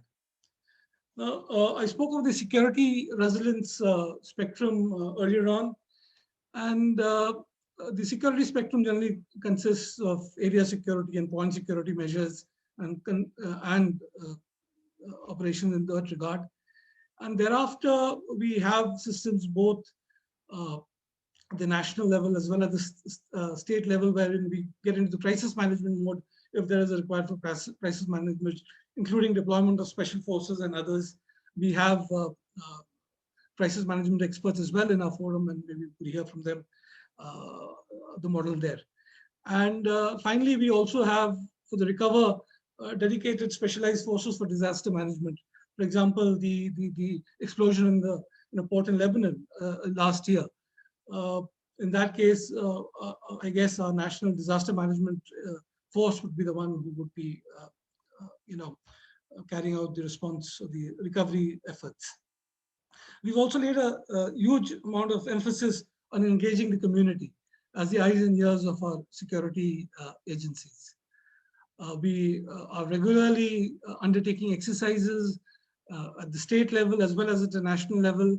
And this is continuously helping us to understand our processes better, to understand gaps and in our interagency coordination and how to improve them. And with that, I go on to the last segment of this presentation, which are my concluding thoughts essentially. One which I spoke about earlier, that this concept of critical maritime infrastructure protection, I think needs to gain more traction, needs to get more emphasis as we move forward. And as a standalone concept, it also has linkages with other concepts and other dimensions of security. Presently, critical infrastructure is not really, it doesn't really have a maritime, what would I say, a maritime angle to it. And my final 10 concluding thoughts. Critical maritime infrastructure protection by itself is an emerging concept, and I think the paper of 2009 is an important paper which needs to be taken forward. The second one is that in India, we've had a progressively developed our measures for protection of a critical infrastructure. So we've generally followed an evolutionary trend. The third point is that sectoral effort, that means the effort by the sector in which the infrastructure is being developed, is an imperative for protection of critical infrastructure. And this needs to be integrated with the area security measures which are provided by maritime security agencies.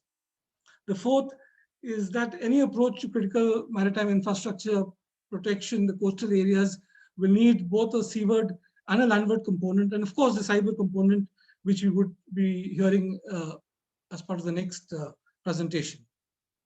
Fifth, while we focus on security, it's a security defense spectrum. Many of our critical infrastructure is located very close to our borders, which are not really peaceful most of the time. And therefore, we would also need to think of issues of air defense, underwater threats, etc. The sixth is that national capabilities to deal with protection and resilience issues need to be across the entire spectrum. Just can't be focused on any one spectrum. Seventh is that I would think that there's need for greater civil-military interagency coordination in any effort to protect anywhere in the globe. The eighth is that there's going to be a need for greater private partnerships, because we see a large number of private ports, private investment which is being encouraged in India. The second last penultimate point is that individual and combined capacity building and capability enhancement has to be commensurate with risk assessment and planned growth. We don't have infinite amount of money, so we have to first define which our critical infrastructure is and develop capacities and capabilities to protect them. And finally, in addition to the maritime security governance toolkit, we also need to develop requisite governance structures for security of critical infrastructure, and more specifically for critical maritime infrastructure. They need to be institutions, laws, plans, strategies, etc. And most countries, as they go along the evolutionary route, develop these components of the governance structure. And before I leave, I'll just leave one thought from the 9/11 Commission report.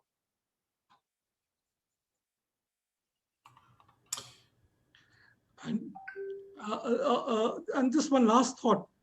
And in terms of imagination, while I did draw a matrix to show the threat and target matrix, there is no limit to the imagination of the terrorists or any other. So we have to imagine even more than what the terrorists can imagine.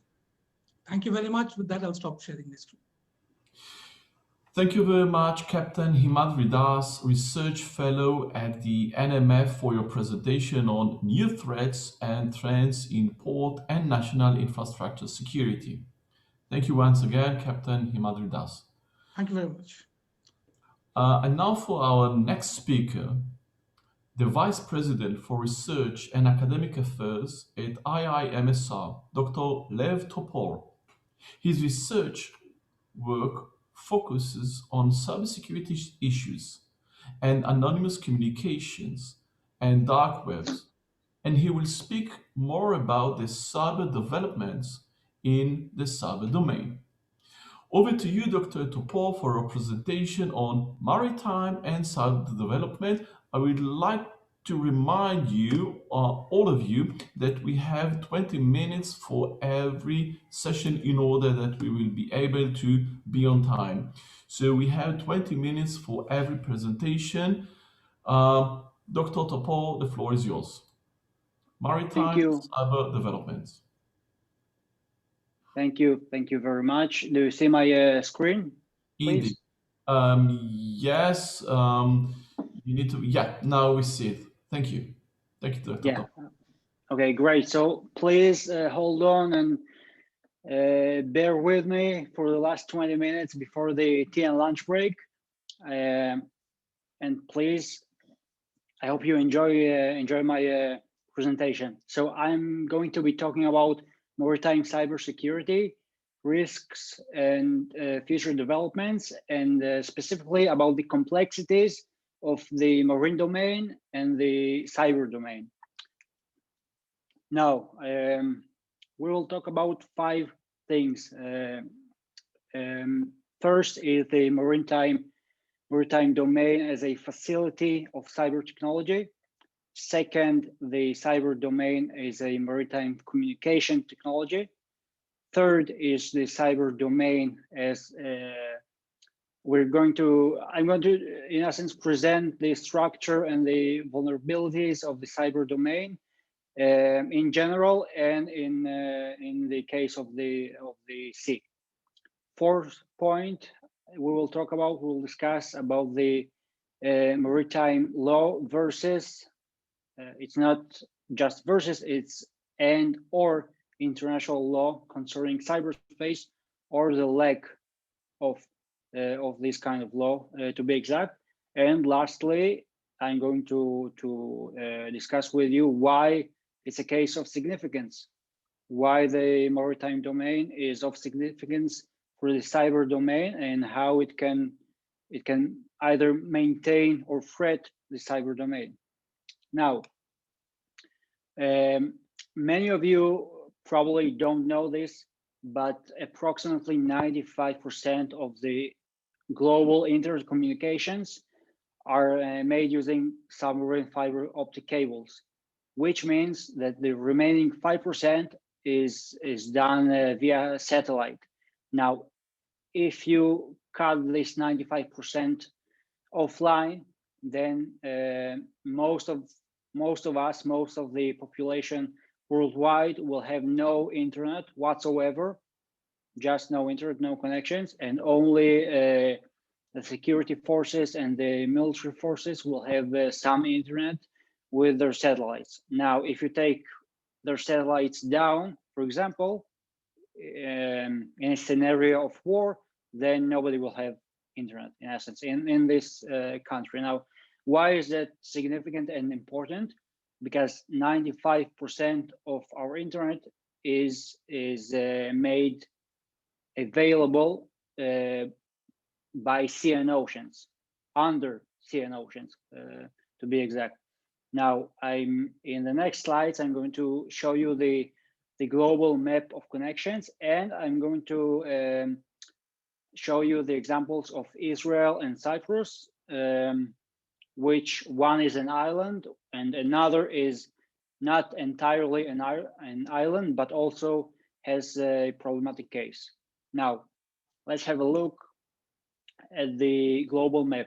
Now, all the colorful lines are submarine cables, okay, connecting nodes, connecting traffic between countries, between companies, between shores, and that's what you see here is, in essence, in practice, our usable internet. So you can see that some countries have a lot of dots, a lot of nodes, and a lot of cables going to them or from them, and other countries have far less dots and cables going to them. Now, why is it significant? Let's have a look at the case of Cyprus and Israel. Okay, so I put a little tiny logo, tiny picture of a hand saw. Now, let's say, for example, that in a case of war, let's imagine a case of war against Cyprus by an imaginary adversary. If you cut the cables around Cyprus, then their entire population, their economy, they have no internet. Of course, they have some internet via satellite, but remember that the satellite internet is only 5% of the global internet, and there's not enough ports and traffic bandwidth to sustain entire populations. And Cyprus is a small country. I'm only curious to discuss cases of larger countries, for example, Britain, which is another case. It's more complex, but if you cut Britain off, it's several times larger than Cyprus. Now, I have a saying, 3 points, and it goes like this: cut one cable off and get a headache. Cut 2 cables off and lose some money. Cut 3 cables off and start a war. And by war, I mean actual war, because no country globally now will let go, let's say, of its internet, because it runs the economy, the emergency services, education, it runs everything, basically. Now, let's go over down on the screen and have a look at Israel, which is just below Lebanon. Now, Israel have 2 maritime ports, nodes of internet connections, one north of Haifa and one near Tel Aviv. So let's say that in a time of war, these cables are cut off. So of course, Israel can rely on land communications and land cables, but it has no not so good relations, let's just call it that, with Lebanon or with Syria, and they probably won't use much of Jordan's and Egypt's communications due to security and information concerns. So even though Israel has the option of using other on-land lines, they will probably not use it as much. And here you see that if you actually cut a nation off by sea, you can disable its population. Of course, there's still radio frequencies and then satellite communications and so on. But remember, 95% of our global internet is made available by sea, by underwater communication cables. So with that being said, with these examples, let's understand why the cyberspace is a complex domain and how it is made even. No, that's not right. Let's just say that the cyber domain, along with the maritime domain, make things very, very complex. So I use the US Joint Chief of Staff definition of the cyber domain, cyberspace, which reads as follows: the domain within the information environment that consists of the interdependent network of IT, infrastructure, and resident data. It includes the internet, telecom, computer system, processors, and controllers, and so on and so on. So before we jump on to understand the complexities, let's have a look at the structure of cyberspace and why it's important for our understanding of maritime cyberspace and cybersecurity. Now, the first layer is the infrastructure. It's the actual hardware, the actual physical stuff, which is fiber optic cables, satellites, cell towers, nodes, servers, computers, and so on. And remember, 95% of it is underwater. Now, the next layer is the logic layer, which is in essence the central nervous system of the internet globally. It's responsible for routing information from clients to servers and vice versa and back. The next layer, the third layer, is the information layer, which is in general the text, sound, video, picture, funny cat videos on YouTube, and so on. Now, the last layer is the most vulnerable and most important layer, which is the user layer. It's me and you and us, the actual internet users. We shape the cyberspace experience and nature. Now, there's regular users like us, there's cyber criminals, and there's malicious users, which is like state agents and state hackers and state proxy hackers and so on. Now, why is it important? Let's have a look at the next slide. It's essentially the same slide, but with the risks added in red text. What's the risks? The risks of denying communications is espionage, such as eavesdropping, denial of service, disinformation and propaganda, data modification and infrastructure manipulation, with cases like manipulating SCADA systems and so on. Now, we talked about the example of cutting cables, but if we cut cables, we'll lose the entire advantage of surveillance. So what countries do is most of the times don't cut cables, but they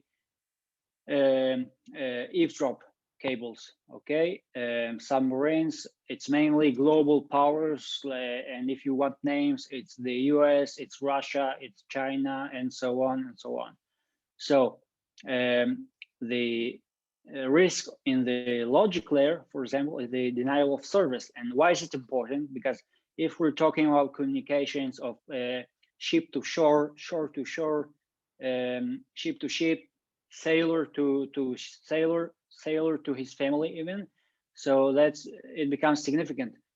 They have no ways of communicating simply because there's no bandwidth on the internet. So the next layer and the next risks are the information. So for example, if someone will put online different or false data about shipping times and ship movements and so on, it can create an entire chaos in the trade system or the economic system globally and so on, with ships, for example. And here I'm just talking about economy and trade. I'm not even talking about environment or security and war and so on. And of course, the last layer, the risks in the last layer is cybersecurity, fraud, espionage, terrorism, and so on. And in essence, the information layer and the user layer are embedded one in other. So let's go on to the next slide. After, I hope we understood the structure of cyberspace and how it affects the maritime security issues. Okay, so now let's have a look at one of the largest problems and complexities in the maritime world, and in the maritime cyber domain, to be exact, which is combining maritime law and or international law regarding cyberspace. Now, why is it important? Because maritime law is an age-old practice. Let's say you've got the UNCLOS and you've got the ITLAWs and so on, and the English Admiralty laws and so on. But compared to cyberspace, cyberspace has no binding laws. Few countries have binding domestic laws, and it's not internationally acceptable by either great power. So in essence, that's the cyber domain is the Wild West. Now, what do you do in a case that maritime law is present and a ship or a shore is being attacked with cyber tools and cyber attacks, for example, but you've got no binding cyber laws to deal with it. So you've got only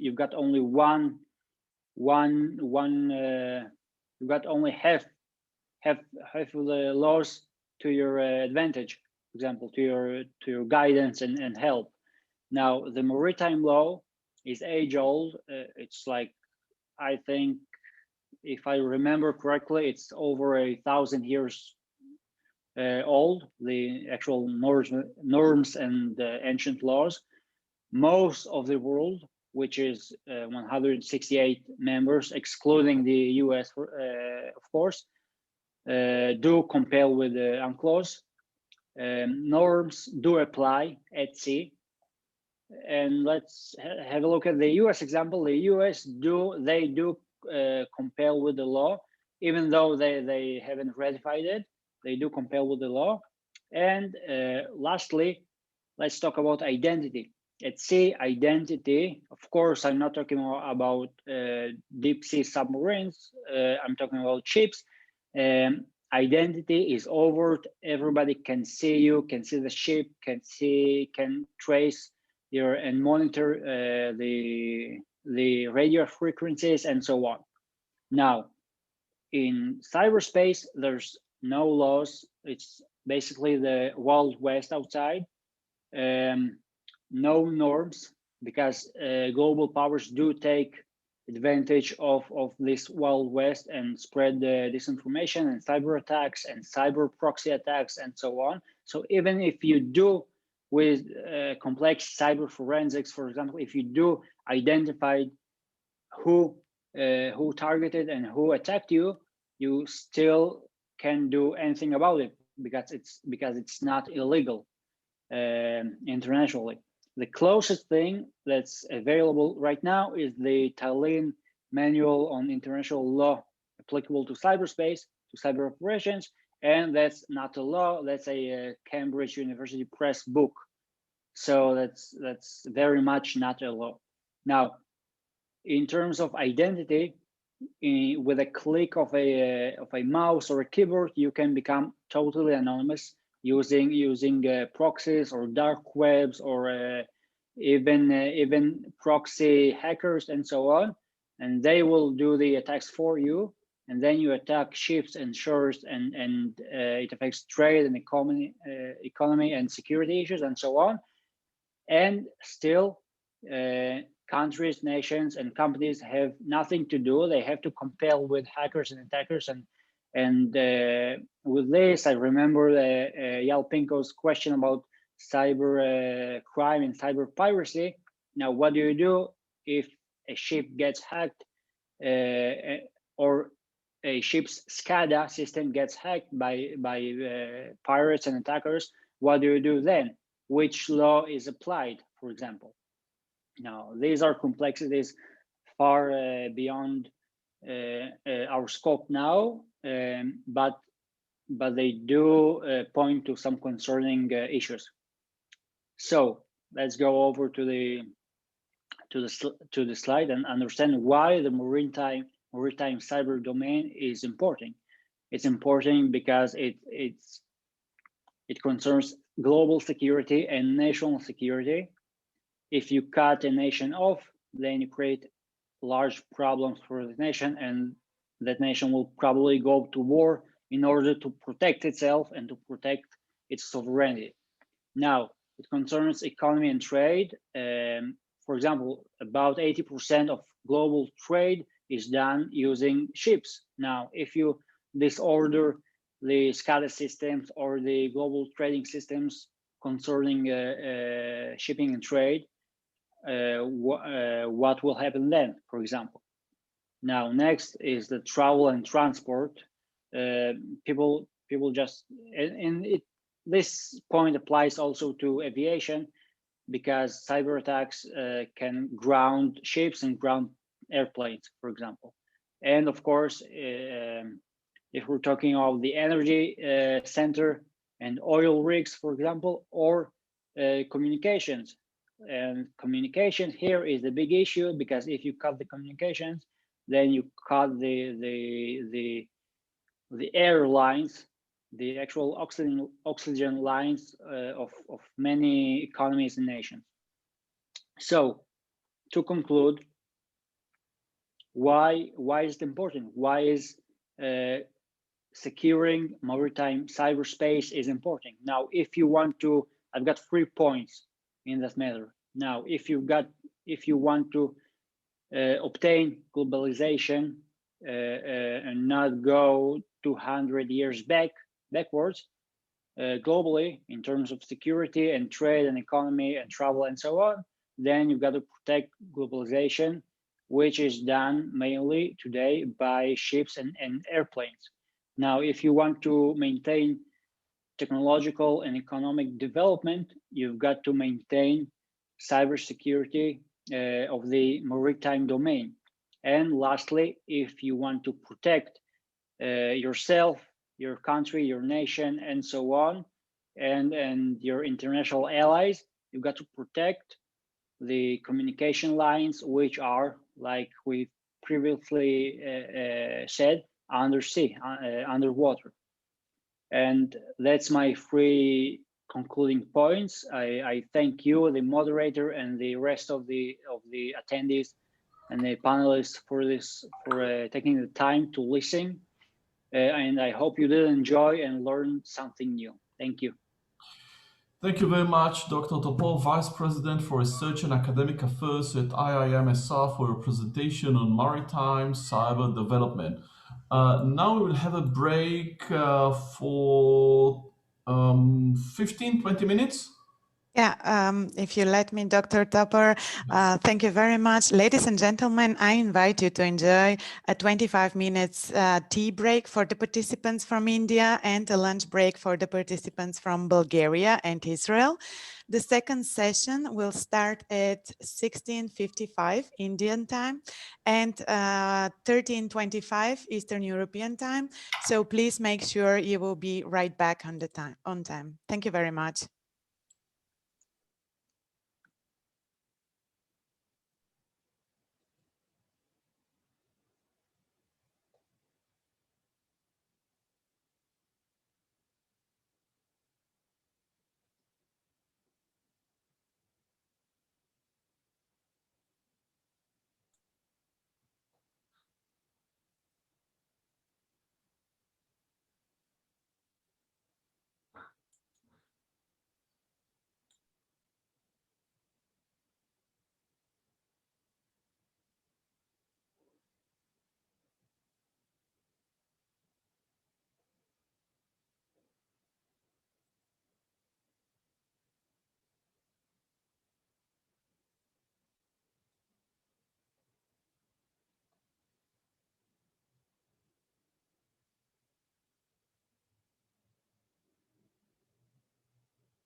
Commander Pinko, Vice Admiral Chauhan, with your permission, can I announce the continuation of the break? Go on. Yes, please. Yes, please. Thank you very much. Ladies and gentlemen, welcome back after the break. Before the break, we were presented the first two topics covered in the last session of the second NMF IIMSR Dialogue. Now I invite Dr. Tal Pavel to continue moderating the session. Thank you.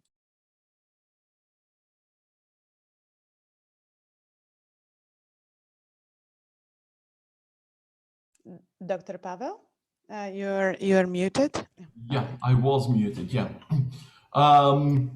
Good afternoon, ladies and gentlemen, and welcome back to our second part of this session on cybersecurity and maritime domain.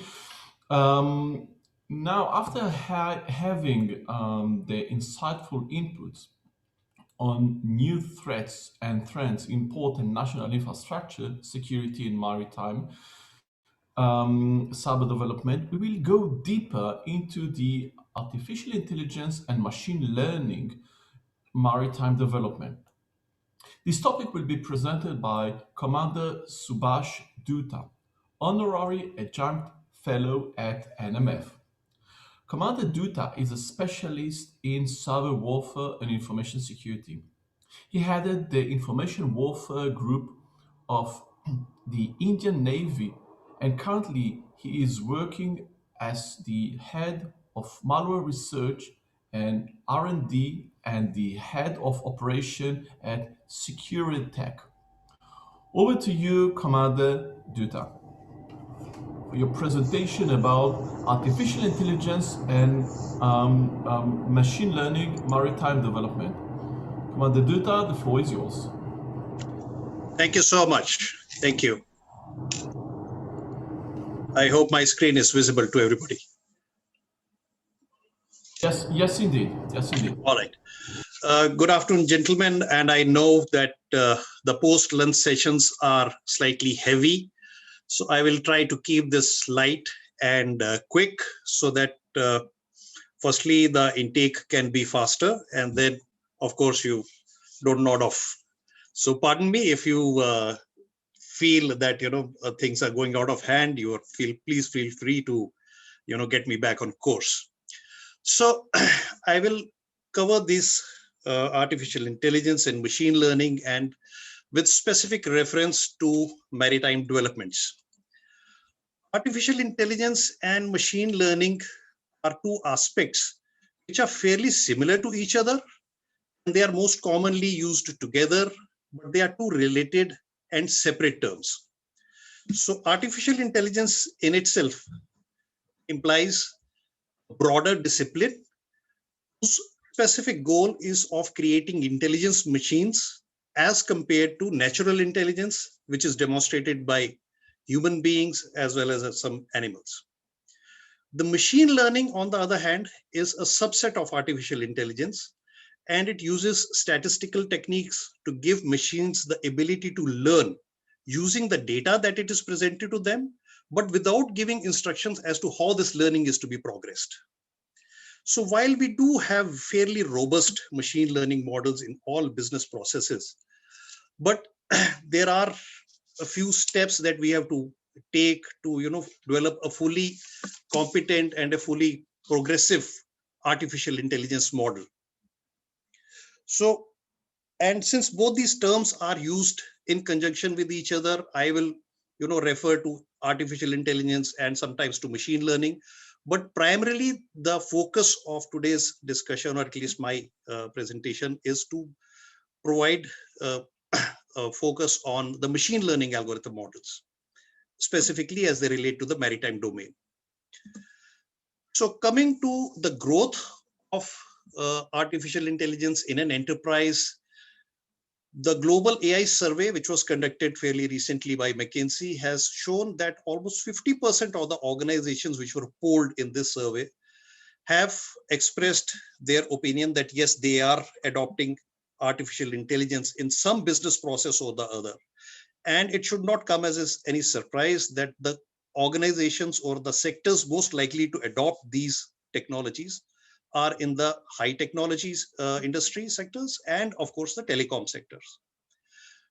While artificial intelligence is being rolled out across various and diverse business processes, the most critical functions which are benefiting from these include service operations, product or service deliveries, or service development processes, and of course, marketing and sales divisions of organizations.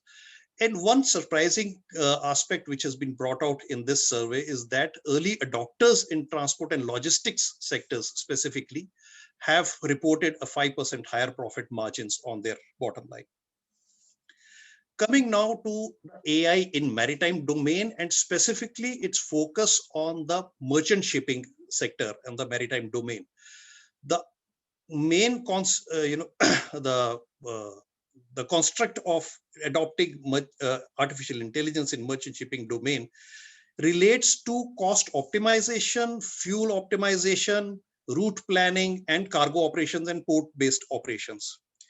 So issues related to vessel operations, reducing costs in terminal operations, and optimization processes. They all are amenable to analysis using artificial intelligence, and there are organizations which are actively working in this sphere. Routing, especially taking into account fuel consumption patterns, the engine performance parameters, ocean parameters, and meteorological conditions have also been taken into account. So therefore, there is a fusion of data from various sources, from various types of data. It's coming here. This is an unstructured data, which is the best form of analysis through an artificial intelligence algorithms. The other aspect which can be improved on the merchant shipping side includes safety of the vessels themselves with improved image recognition, which can then be overlaid with sensor-based information. Autonomous vessels, which are right now on the research side. So there is a technology demonstrator, which has been launched by an organization, a non-profit organization, including IBM, which has provided the AI component for this. So these are vessels which are absolutely not crewed by any human beings. So they carry out autonomous navigation, finding out the best routes themselves, taking into account the various parameters and the operational aspects around their area of operations. The most important aspect where artificial intelligence is impacting on the maritime domain is the development of cybersecurity solutions. IT and OT on the ships, that is the information technology and the operational technology, they were till some time back, they were considered two separate domains. So there were specific systems which were used for power generation, for fuel consumption parameters, for cargo handling, and so on and so forth. So they were considered totally separate, and IT was only for the manning and resource planning and for the financial aspects on a merchant line. There has been an increasing integration of both these systems. So IT and OT systems are now integrated very tightly because there is an explosion of automation, which has led to this integration on a very tighter scale.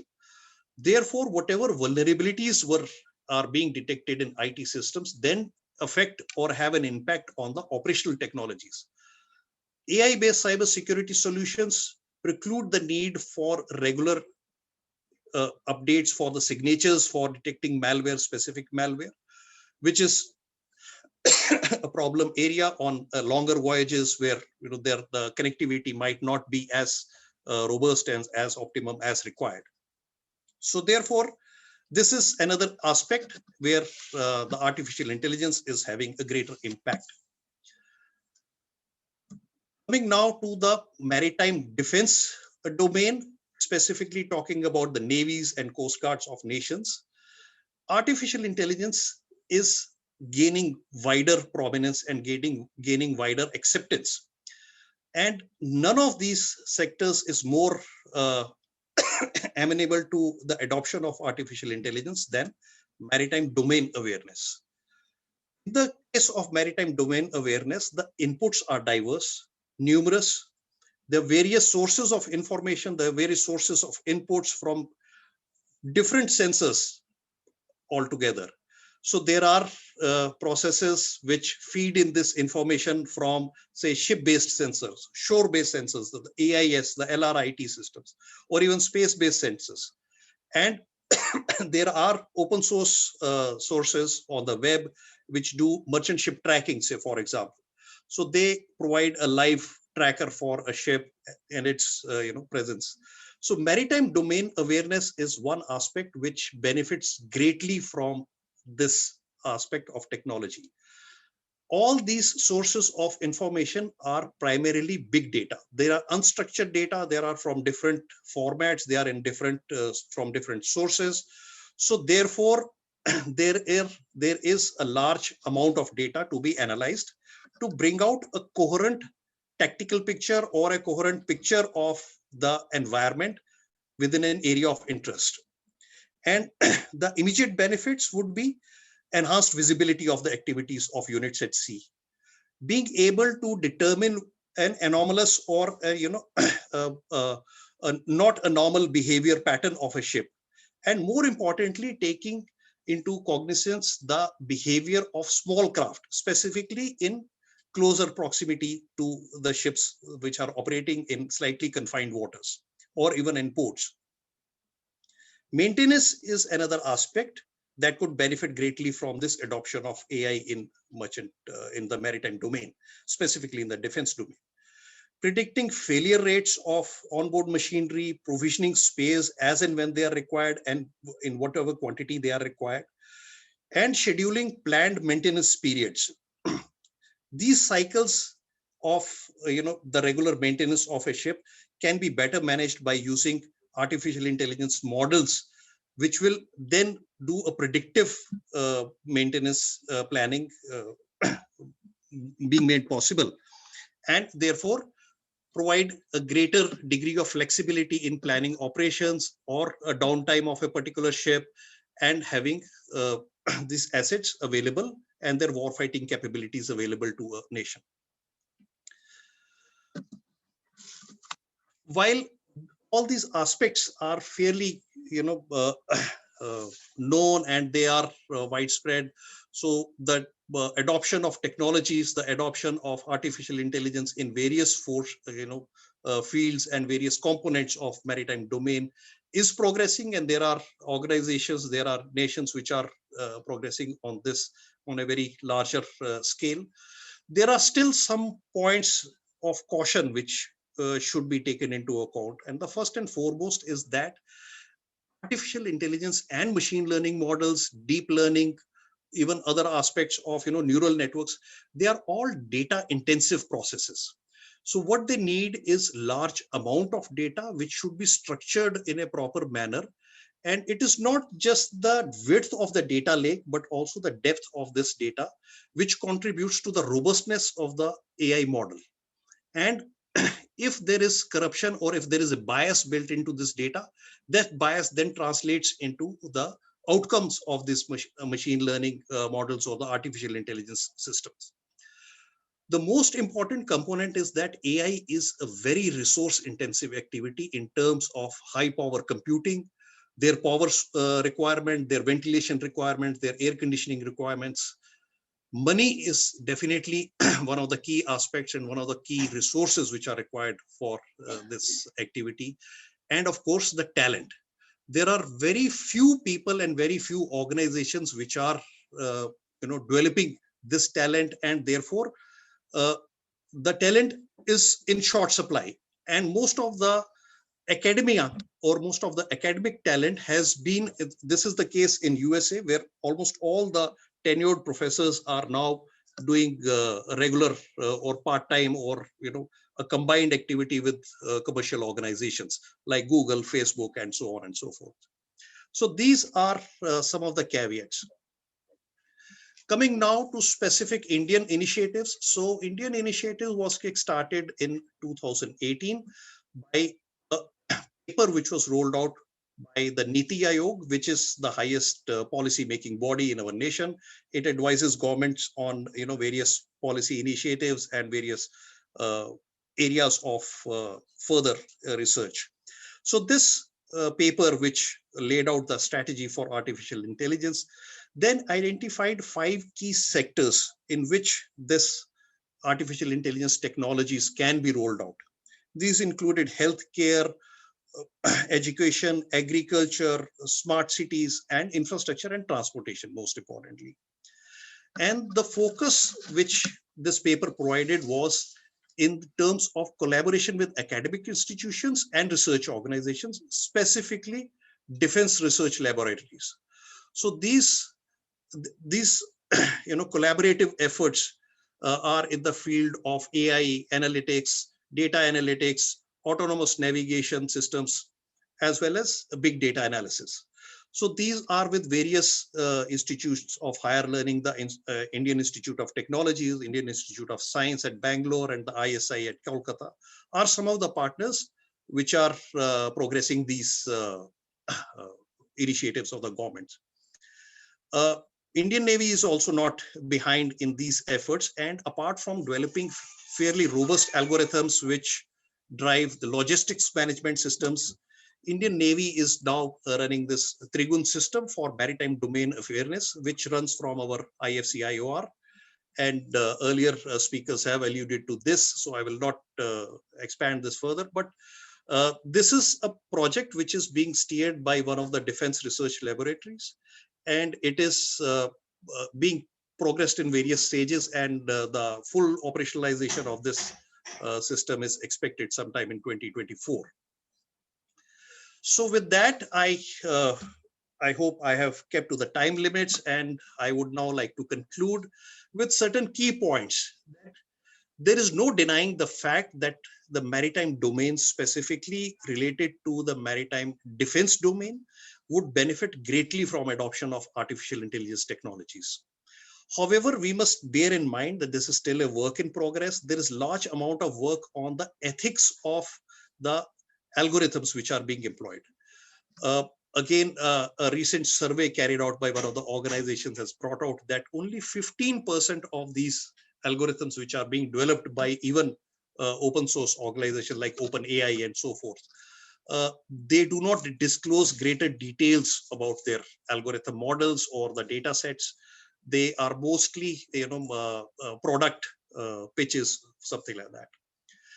So we must take these inputs with a little bit of caution, but that should not stop us from, taking advantage of these newer technologies. And India has then rolled this out and has embarked on the artificial intelligence technology journey, with the specific guidance being given on the various areas of adoption, and collaborative efforts between academia and research organizations and end user organizations.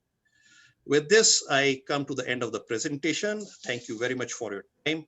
I think there would be some time for question answers, so I will go on for that.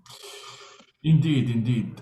Thank you very much, Commander Dutta, Honorary Adjunct Fellow at NMF, for your presentation on artificial intelligence and machine learning maritime development. Thank you. Well, now I'm pleased to give the floor to our last speaker before the discussion session, Professor Andon Lazarov, a specialist within electronics and electronic systems. He has extensive professional and research career, and currently he is a lecturer at the Naval Academy Nikola Vovtsarov at Varna. In the position of such, he will introduce us to the approach and methods applied during the training and education of maritime specialists to cope the contemporary security challenges. Professor Lazarov, the floor is yours. Thank you very much for introducing me. Thank you, Professor Lazarov. Good afternoon to all participants. It is our great pleasure to share with you our experience in the Bulgarian Naval Academy in the scope of the marine maritime security. The topic of the presentation is educational and research support to cope with the contemporary challenges to the maritime security environment. The main parts of the presentation are cybersecurity in virtual environment, security operations and training center, FISA security in maritime environment, air and space observation center, laboratories and remote control and surveillance, the static forward inverse synthetic aperture radar. In order to meet cybersecurity challenges, Naval Academy is developing a security operations and training centers.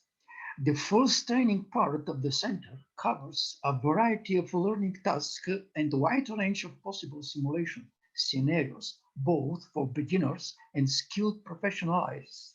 The second operational part of the center provides cyber protection of the corporate computer networks, computer networks of the academy as well, and computer networks of the partners. The three categories of resources with certain requirements regarding availability and functionality are used to build the center: hardware, physical resources, software, intellectual resources, staff, human resources. Hardware resources in trained, qualified staff are necessary factors to build the IT infrastructure. However, with software, the IT infrastructure cannot be exploited on the merits. Variety of software products are used to provide IT services and administration. The educational processes require software applications not only for presentation of the learning content, but for examines and tests, cyber simulations, and emulations.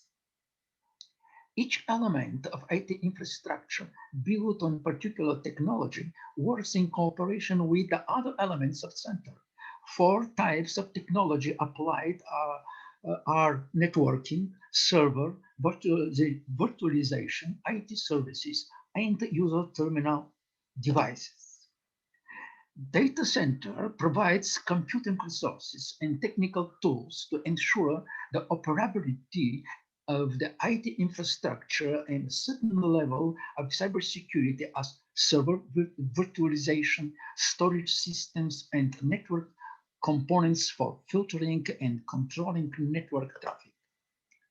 Server virtualizations allows locating hosts, dynamic configuration of workstations, IP protocol parameters, user authentication, and access control to IT infrastructure resources, providing information through hyperlinks, access to structured learning content, video conferencing, starting cyber attacks, simulation models, and simulation management. The server virtualization in the learning process provides simulating different scenarios without affecting the real infrastructure, rapid deployment of various IT services in a short time, their rapid recovery in its original state, isolation of the processes in the virtual environment for the real one. The classroom in the center are designed according to the functionalities, learning cybersecurity training based on simulation models of the cyber range platform and cyber defense of computer networks. The center consists of a lecture hall, computer laboratories, specialized laboratory for studying computer hardware, specialized laboratory for study analysis and testing of IT technologies. The center allows conducting specialized practical classes on cyber operations and implementation of cybersecurity measures. The trainees are divided into two teams. The names of the teams can be white and black hackers or blue and red according to the accepted notion in the armed forces, own and enemy forces. The exemplary distribution of the workplaces in 2 rooms according to Red Bull division of the trainees is shown in the figure. Each of them of the trainees, each team of the trainees include up to 24 participants. To achieve a common workplace for the team, 2 of the movable walls are removed.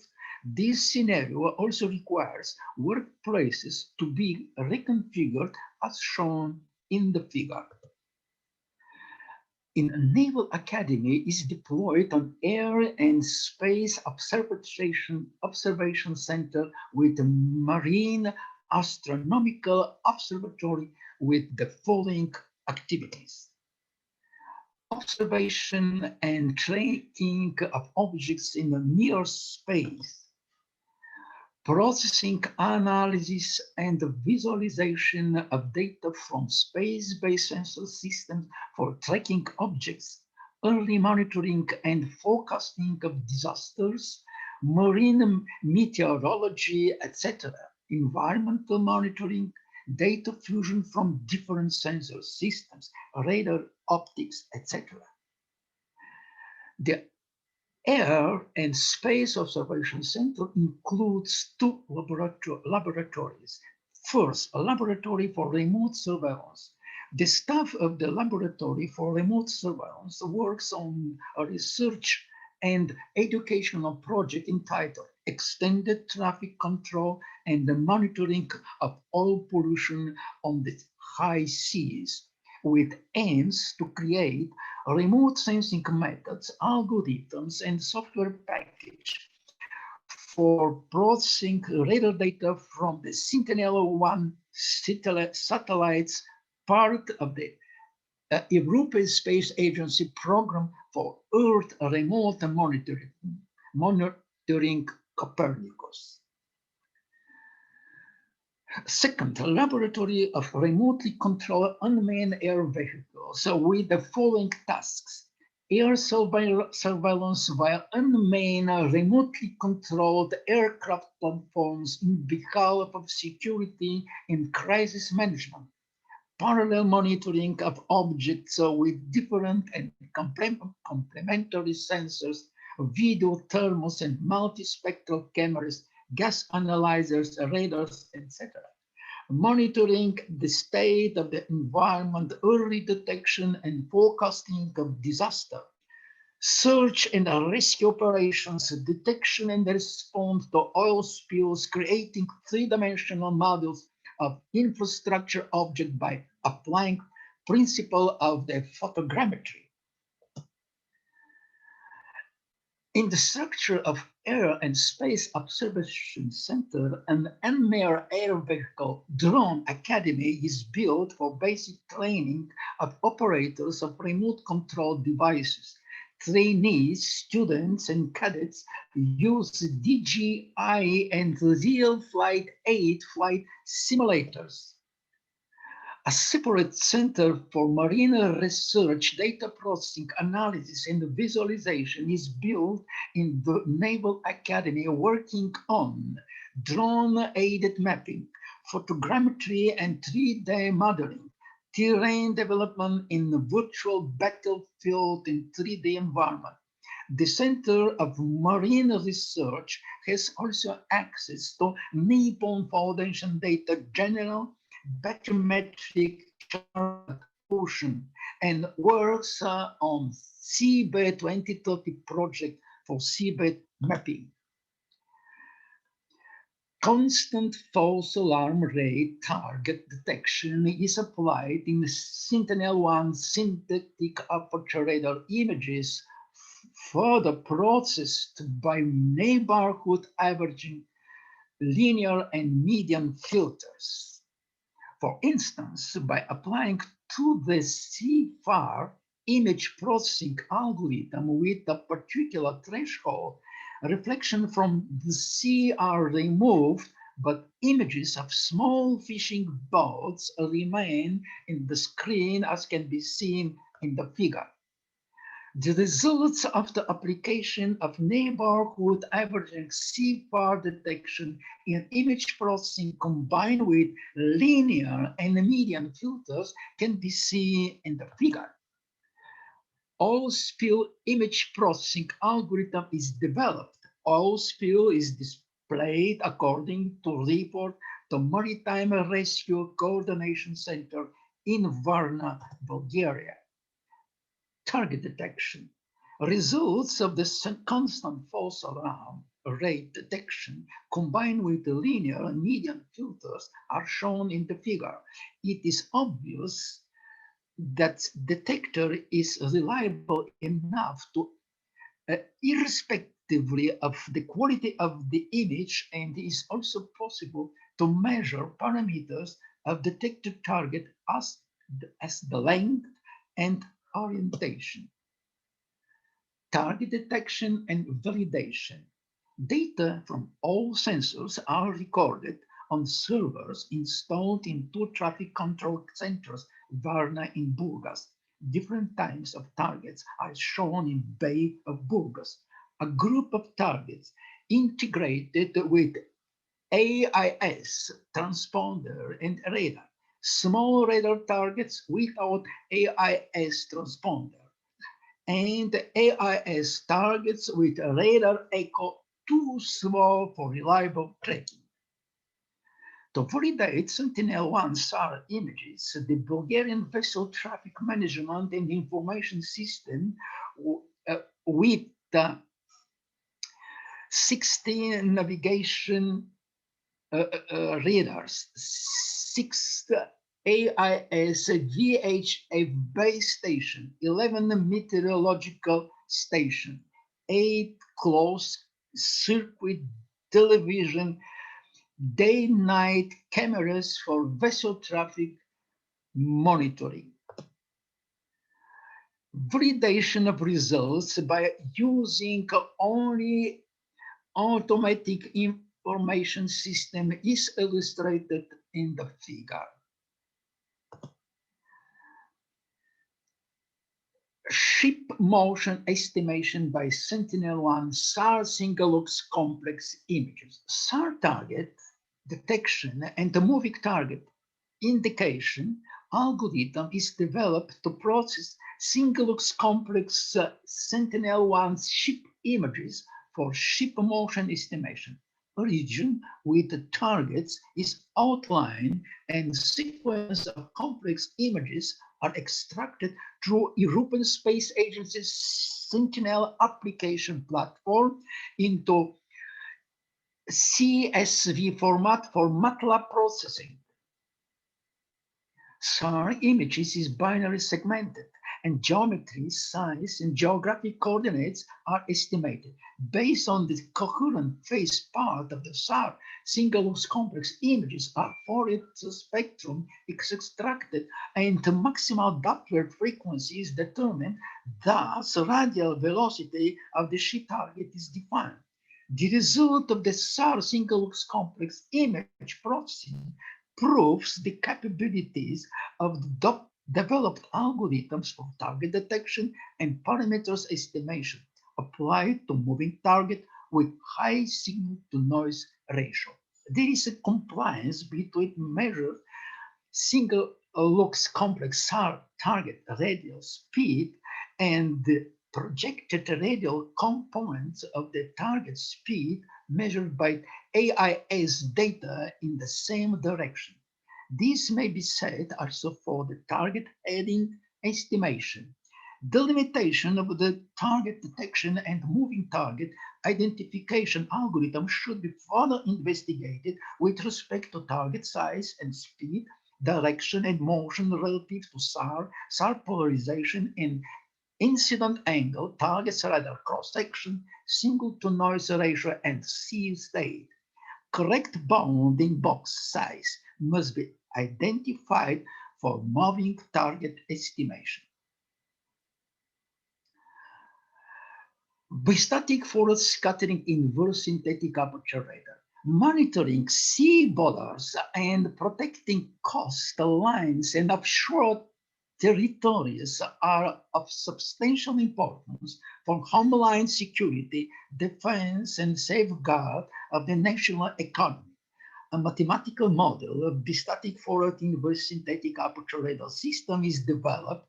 It includes buoys with transceivers. The transmitter and receiver of particular transceiver is installed separately on different buoys. Objects crossing the baseline connecting adjacent buoys is detected and imaged based on the Doppler signature of the signal. The system could detect a relatively small target with low radar reflectivity, such as jet skis, inflatable boats, and swimmers. Based on the geometrical and kinematical description in the figure, numerical experiments have been carried out and animation of an image target crossing baseline has been created.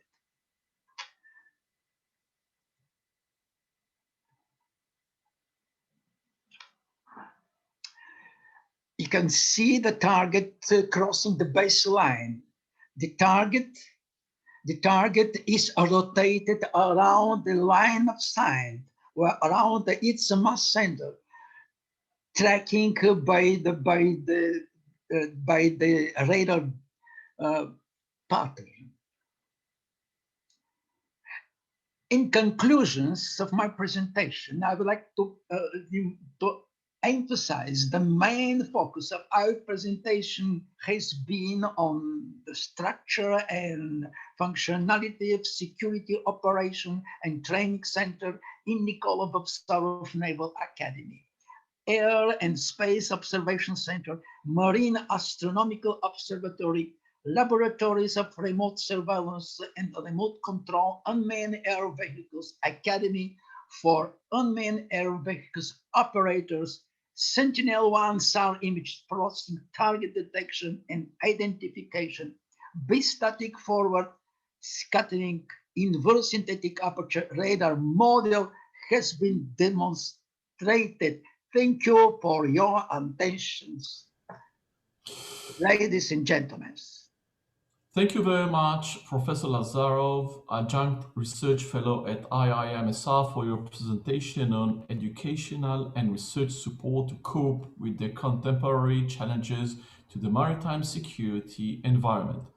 And now, before that we go to the discussion session, I would like to thank our four distinguished speakers, Captain Himadri Das, Dr. Lev Topor, Commander Subhash Dutta, and Professor Anton Lazarov for your most interesting lectures and presentations. And now let's move to the discussion session. I already saw that there are a few questions on the chat. Some of them have been answered already by the speakers. I'll start with the question of Vice Admiral Pardeep Chauhan, which wrote, apologies for this longish intervention. Underwater cables are an area of great interest at the NMF because they cut across three domains of critical maritime infrastructure, namely physical, cyber/internet, and law. We at the NMF are engaged in studies in this area and would love to interact with you and the IIMSR on all three facets. My question, however, concerns the current status of your own research in the physical safety of underwater cables. How do you see nation state developing offensive and defensive means? And by corollary, do you think that, or our belief that non-state actors, which mean including pirates, maritime criminals, and terrorists, are all invariably low-tech types is especially dangerous? What lessons can be extrapolated across different regions from the second Israel-Lebanon conflict, where the lack of positive cooperative intelligence was taken to indicate nil assessment capabilities among the Hezbollah? The question is probably to Mr. Topor, but Who would like to answer to the question of Vice Admiral Pradeep Chauhan? Okay, so I'll address the question. First of all, it's a very interesting question you ask, and we do conduct research at the IIMSR about critical infrastructure and maritime infrastructure. So please allow me to think through about the answer. And the thing is the answer is tricky because the actual infrastructure has an advantage of placement. That is, it is deep, it's underwater. Thus, if one would want to eavesdrop or attack a submarine cable, they will probably have to use submarines and advanced technologies which are available, as we all know, to great powers, states, but not so much to small scale groups like terrorists and criminals or pirates. But with that being said, I think that the vulnerable points are the near shore points where cables rise up to the sea, to the land, sorry, and connect to on-land cables or nodes, for example. Now, these points are extremely vulnerable and are easier to get. Now, most of the times, in times of peace or in times of in between wars, for example, powers and state and terrorists won't attack, won't cut, won't sabotage, won't damage, but they will try to create eavesdrop systems and monitor the internet traffic and create gems, on-demand gems, for example. Now the obvious powers are Russia and the US and China, for example. So low tech in most of the time has no place in this game. But, and here's the point where it's tricky, but they actually do, and they have a significant role, because if great powers would be caught eavesdropping or sabotaging cables, this can easily and quickly escalate into a full military campaign. So this is the right point where these low-tech pirates, terrorists, criminals, and so on enter the picture, enter the scene, since states use them as proxies to sabotage cables and onshore nodes and so on. Now, states present low-tech groups with advanced intelligence and means and capabilities. Now, for instance, you mentioned the Israeli Hezbollah event, but for example, in case of an Israeli-Iranian escalation, Hezbollah and others would be probably used as proxies to target critical internet and other, of course, infrastructure in Israel, including nodes of cables. So I think the answer is tricky because the majority of pirates and terrorists and low-tech criminals have no capabilities, but state-led proxies, for example, proxies led by China or proxies led by Russia or proxies led by Iran and so on, they do have the capabilities. So that's the tricky point. And that's where the real danger is. And I think that we should definitely discuss this with you and discuss possible solutions, perhaps, and further development of the issues. Thank you, Dr. Topol, for your answer. There is another question by Vice Admiral Pradeep Chauhan, now for Professor Lazarov. Vice Admiral Chauhan asks, has the mathematical modeling of the BFI SAR been practicalized? Yes, I have still only mathematical derivations and the numerical experiments based on mathematical description, mathematical modeling, geometry, kinematics of the target. My results are only in a virtual environment. I don't have any practice. because it requires many resources for it. But I continue working in that direction. I have interesting results, and these results can be found in the literature, on the pages of proceedings of prestigious conferences and symposiums, you know, international radar symposiums. It is European Radar Symposium for Radar Technology. And conferences of IAT organization, radar conferences. My experience and my results are presented on these events. Thank you, Professor Lazar, for your answer. We have some more questions. Some of them were already been answered by the speakers, as I mentioned. One that I didn't see an answer is a question by Mr. Avner Saar to Dr. Topor. And the question is, according to your lecture, we see thousands of miles of cables. How come no crime, ransom asking, physical attacks of cutting the cables has happened? Second, is it possible to connect cables, junctions, to gain intelligence and information?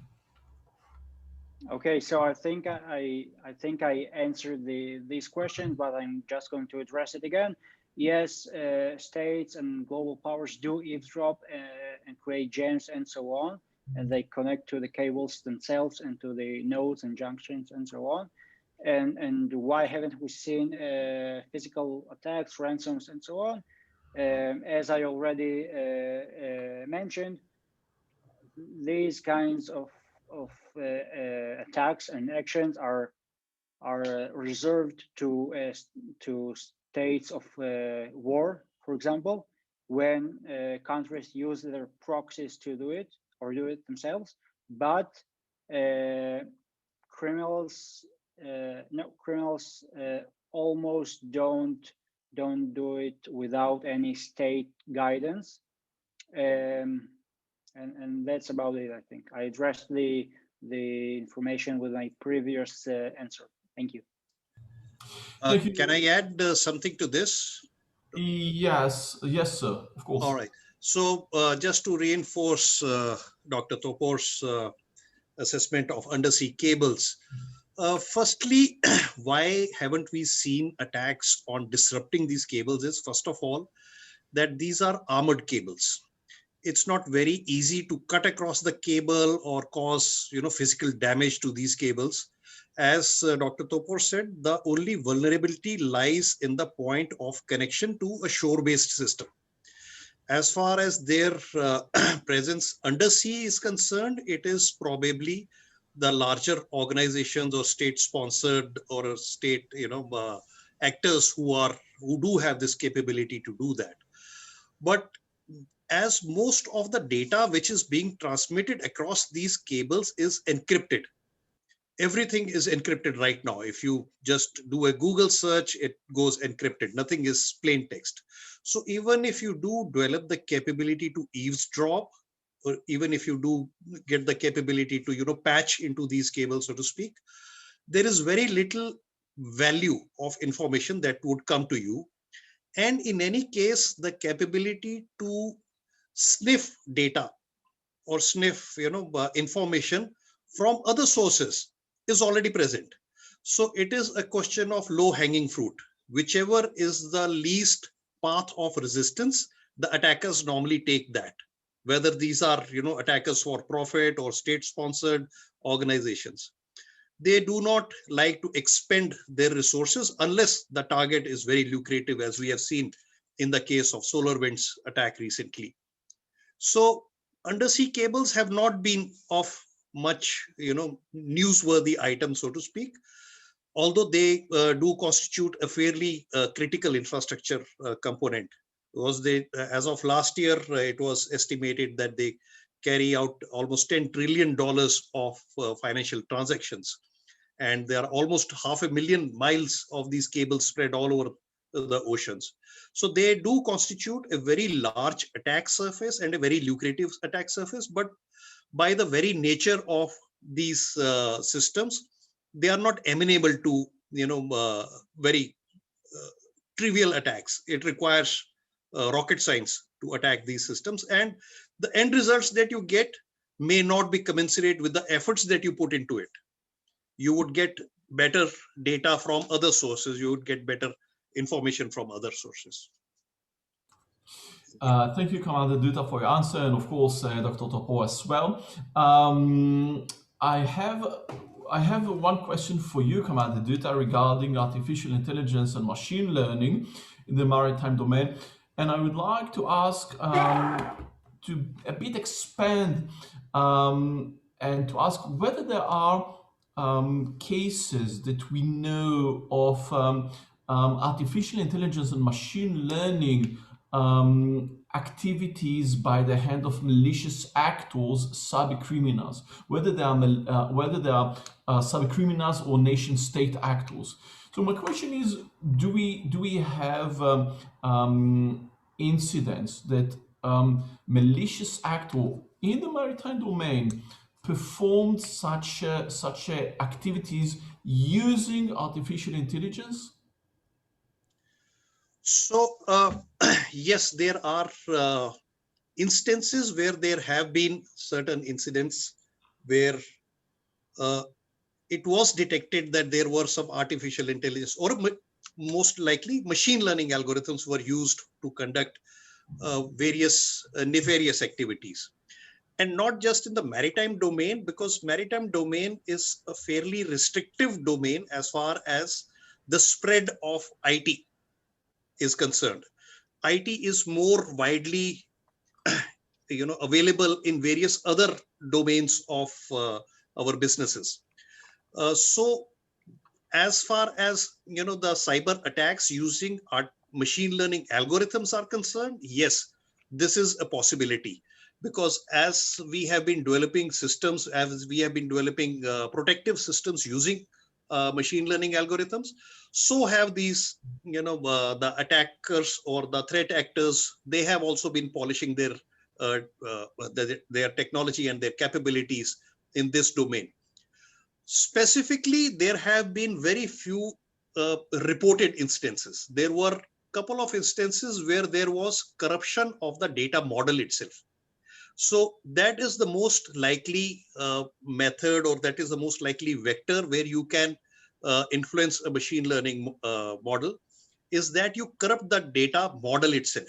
So therefore, you will get skewed results, because the machine learning model depends upon the mathematical model which is built out from this data, this diverse data. And as long as there are minute inference or biases built into this, there would be dramatically different results. And like I said, majority of these machine learning algorithms are not very open about the technologies, or very open about the algorithms that they use in the first place and the data that they have been using. Very few of them, as per the last state of AI report, it was around 15% of these published papers which openly disclosed their methodologies. So specific instances, there have been none, but there have been various concerns raised that yes, threat actors are utilizing these techniques. Majority of these are, of course, either state-sponsored threat actors, or like what you would call them state-tolerated threat actors. So these are threat actors who do act out of financial rewards for themselves, but they do also work along with their parent governmental organizations to leverage their capabilities. So specific instances, there have not been, I do not recall coming across a specific instance on using AI or ML models to carry out cyber attacks. So thank you, Commander Dutta, for your answer. So I think I have already received an answer for my second question to you, Commander Duda. And I wanted to know whether there is any change during 2020 in malicious activities, malicious cyber activities using artificial intelligence due to the COVID-19 and remote working model and lockdowns. And correct me if I'm wrong, Commander Duda, I understand that currently we do not have too much data regarding such specific type of cyber attacks. So probably we do not have the indication of whether there is change to the coronavirus pandemic in such attacks. Absolutely, absolutely right. There are, one of the most common avenues for use of machine learning algorithms is in the reconnaissance phase itself of an attack. So attackers will probe for weaknesses within the IT infrastructure. They will probe for live systems which are internet facing and which therefore can then be exploited.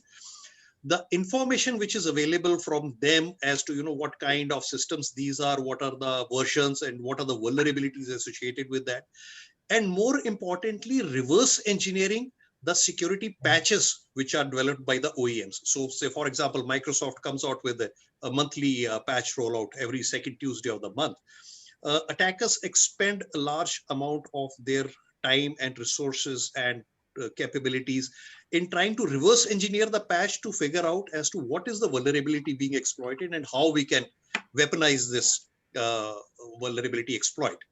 So therefore, artificial intelligence or machine learning algorithms more commonly are being utilized, or at least there is some chatter on the underground sites or the security forums that these are being utilized in this particular phase of attack.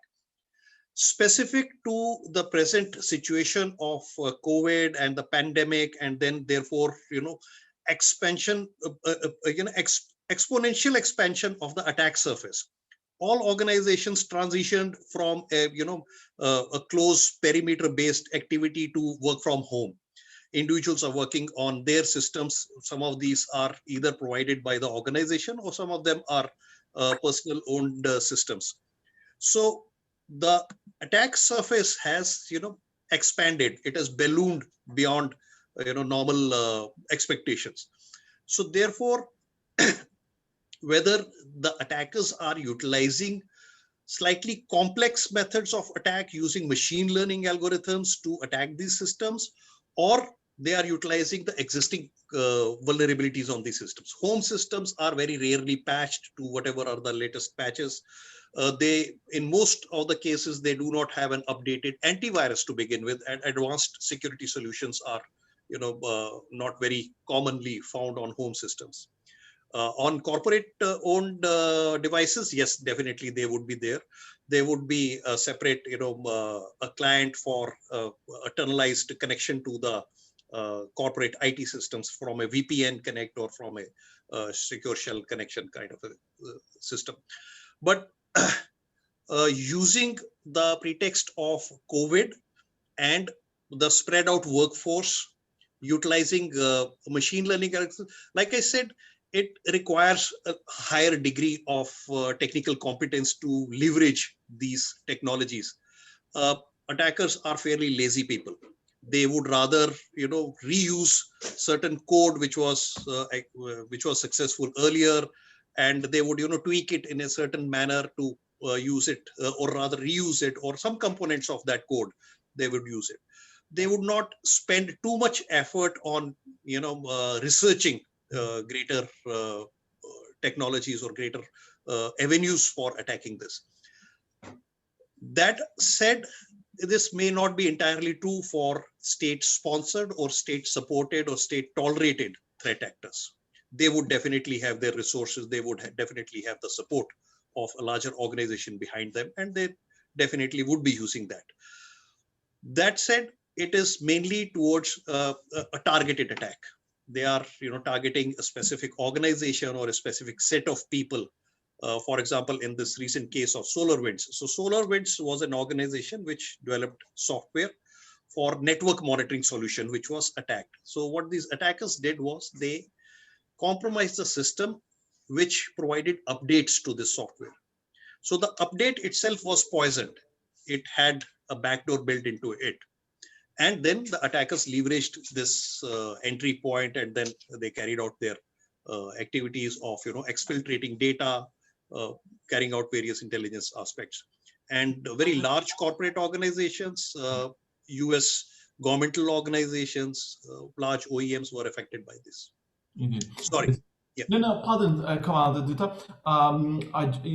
You just remind me that the same method was performed, I think it's several years ago, in the NotPetya attack in Ukraine. It was the same pattern of attacking a third party. In this case, I think it was an accountant, an Ukrainian accountant software in which everyone, exactly as you said, Commander Dutta, is installing and updating without hesitation, without any fear.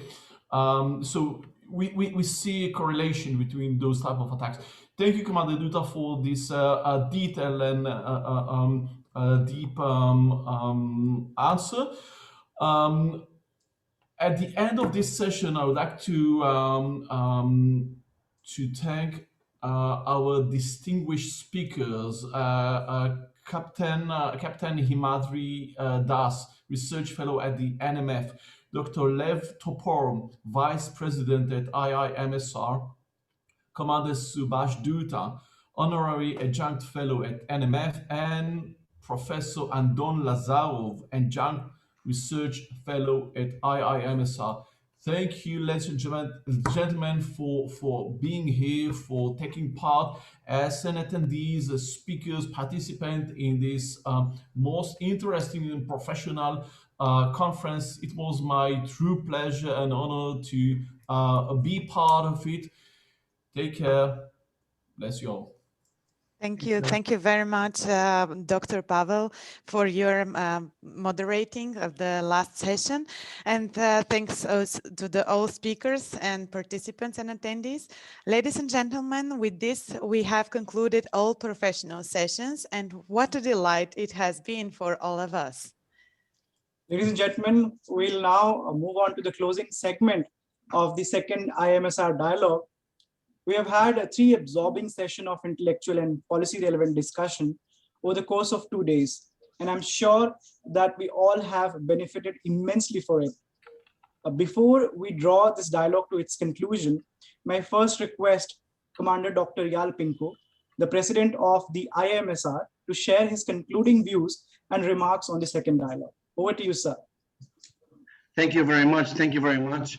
I would like to say that every session that I have with the NMF for the last 4 or 5 years, it's always reviving, always make me thought. And I can tell you, before going deep to my remarks, that I wrote like you, like I went back to my bachelor degree. I just wrote and wrote and wrote, and it was very amazing 2 days for me. So thank you very much. Thank you very much for all the presenters. And we went quite a lot of many interesting topics, reviving, with a lots of diversity and fascinating, and I would like to emphasize only on few of them because of the time consideration.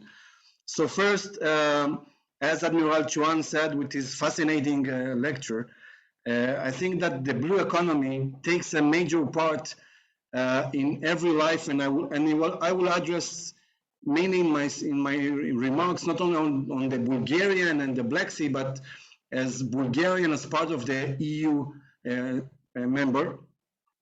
And just in this morning, we were notified by the newspapers that Germany got a fine on not preserving the blue economy and not preserving especially the biodiversity and the whales in the up north part of Europe. And I think this case is really noting, and with, of course, with the integration of what Admiral Chuan said about the importance for the EU and Bulgaria as part of the EU for the blue economy and the issues concerning that in a very, very broad aspect, and in focus for the Black Sea, which is absolutely different environment from, I will call it the normal sea, which is a bit problematic definition, but is a regular sea, and it adds many uniquenesses as a sea, and the importance of this to the EU. The second note, and second issue is the migration part, and I think that migration is a phenomenon since the humankind, but it's a phenomenon that changes states, nations, cultures, economies, and I think, and absolutely the sovereignty of countries. So I think looking in this type of phenomenon, we spoke a lot about migration today. I think the EU is handling migration in the last 12, 13 years in a massive way. And the EU has in handling many challenges concerning the migration phenomenon, especially from the Middle East countries and African countries, from the Maghreb part. And I think looking at migration and the challenges, and we spoke a lot about issues regarding legal parts of migration, I think the EU has a lot of deal with that in the next years. I think that Frontex, the force that the EU is operating, especially here in this region of the Balkan that we are stationed in, looking in this, which is not working correctly. I think that we can learn a lot, and speaking about the EU, the Balkan countries and Bulgaria, from what is happening in the Indo-Pak region with migration. I think that this study, mutual study of migration and problematic issues and challenges, we can share a lot of knowledge and to make the comparative issues regarding that. The next problematic or challenging issue is the Belt and Road Initiative, the BRI. And like migration, we see the Chinese influence, especially in the national and the maritime infrastructure here in the Balkan. And just a month ago, something like that, give and take, there was a convention in China, the 17+1 convention, and how to bring more Chinese influence, money, and investment here to the Balkan region. And I think the influence of the BRI in the Balkan region is very high in the economical part, and especially in the maritime domain. And I think taking that as comparative to what is happening in the Indo-Pak, in Sri Lanka, in India, in Pakistan, even the influence of the BRI has a major impacts for the future to come, and sending or entering the new era, the post-COVID-19 era nowadays. I think we will see more and more increased impact of the BRI and coming back to the region. And by the way, I think a very important remark was made by the EU, which quoted that the BRI, all ways of the BRIs go to the EU, but all the ways of the BRI go through India to the EU. And the EU emphasized the importance of India to the BRI impacts and influence. And we do believe that understanding what is happening in India and the region of India, Sri Lanka, Pakistan, and the BRI initiative over there has a major influence and major insight can be done by the EU with that. And I'm just quoting formal states made by the EU. The next issue was technologies, and it was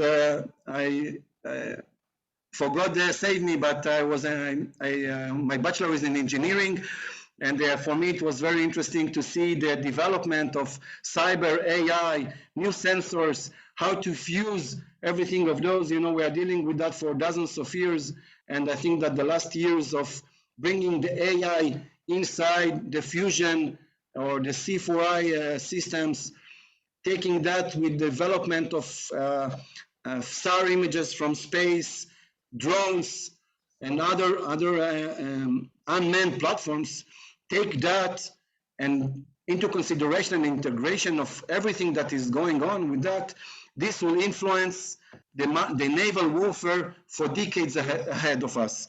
And I think we need to continue to learn to understand not only technologies and not only how is the fusion is being made between AIS and cyber and satellites and drones, but to more understand how it will change our platforms, aerial platforms, ships, vessels, whatever they are, missiles, the missile seekers and capabilities, and go from technology to the strategic and the doctrine point of view, which emphasize how these weapons and this technology will change the face of the naval war decades ahead. And I think that in this era that we are living, the technology influence our doctrine and strategies and not vice versa. And this is especially what I think we should emphasize inside. I think that taking that into consideration, looking in technologies that are being developed by China, by the EU, by India, I think they will have a major impact on the next decades of naval warfare. The other topic was terror and crime, a topic I love the most, not because I was an intelligence officer. And just 6 hours ago, an Israeli patrol boat shot unmanned drone glider, what we say, after being penetrated to the Israeli borders from the Gaza Strip. This glider was operated by Hamas terror organization activists, probably, and it was just discovered after penetrating the Israeli borders, and near the shores, the patrol boat discovered the mast with the antenna. It just was revealed an hour or 2 hours ago. And look, from this morning, because we spoke about terror, because of Captain Parmar's presentation, Hamas performed as a presentation, a real-time presentation of their capabilities. Of course, I'm kidding about Captain Parmar's presentation, which was fascinating from my point of view. And we do believe that the terror and the crime, the maritime terror and crime, is gaining more and more, increasing by time.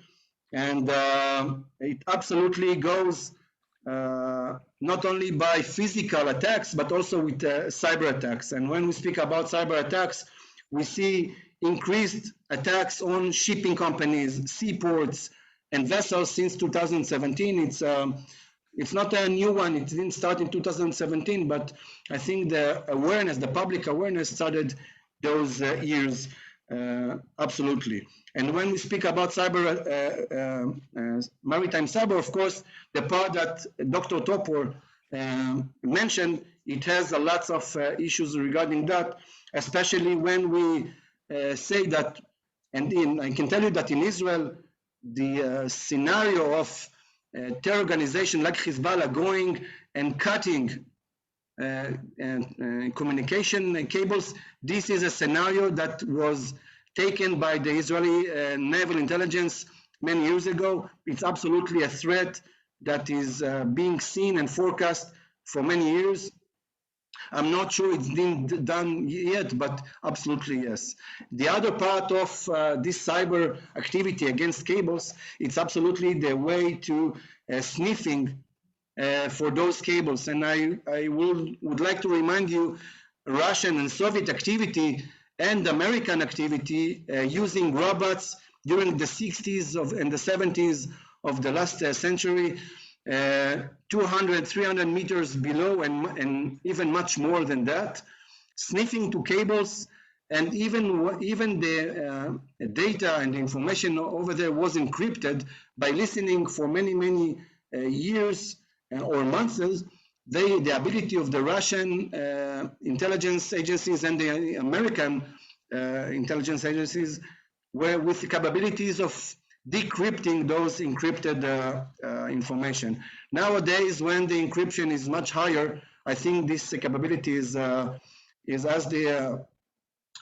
it was mentioned here that the NMF presentation, this capability is decreased, but I think with the abilities of implementing AI systems by, for example, by the Chinese, the ability to decrypt encrypted information, I think it will be increased in the several years. And I think this is absolutely a threat, and we will be thrilled to investigate and to research this area with the NMF. When we speak about, and this will be my conclusion for that, when we spoke about issues regarding Bulgaria and then the Black Sea, I think that the Black Sea is a place and a region with a very high impact on the EU. It's a region which many players are playing in this region: Russia, Turkey, China, the EU, NATO, the US, and the many players that are, let's say, arguing and quarreling on the control of this area. I try to make it something like, you know, from the fairy tales, but I think there are many players that are playing over this area in this region, and they have many impact on this region. So, and because of that, looking from the Bulgarian eyes, and I'm trying to look from the Bulgarian eyes and from the Balkan and from this region, this reflects, or the Bulgarian perspective is also being reflected by the EU and the EU interest, because of Bulgaria is part of the EU, and Bulgaria EU, and for us it's the same issue in many strategic point of views. And when we are doing integration from all the wisdom and the insights were presented here and yesterday, today and yesterday, with our presenters from all of sides, I think it was, for me, as I said, it was reviving. It makes a lot of thoughts regarding on the consequences of that.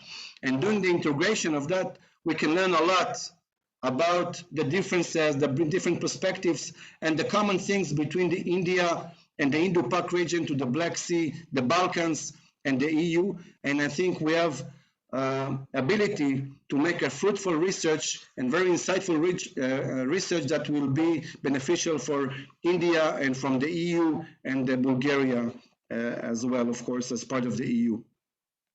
I would like to thank you all, the presenters, the NMF, the Bulgarian Naval Academy, the colleagues from the IIMSR for the participation, for the presentation.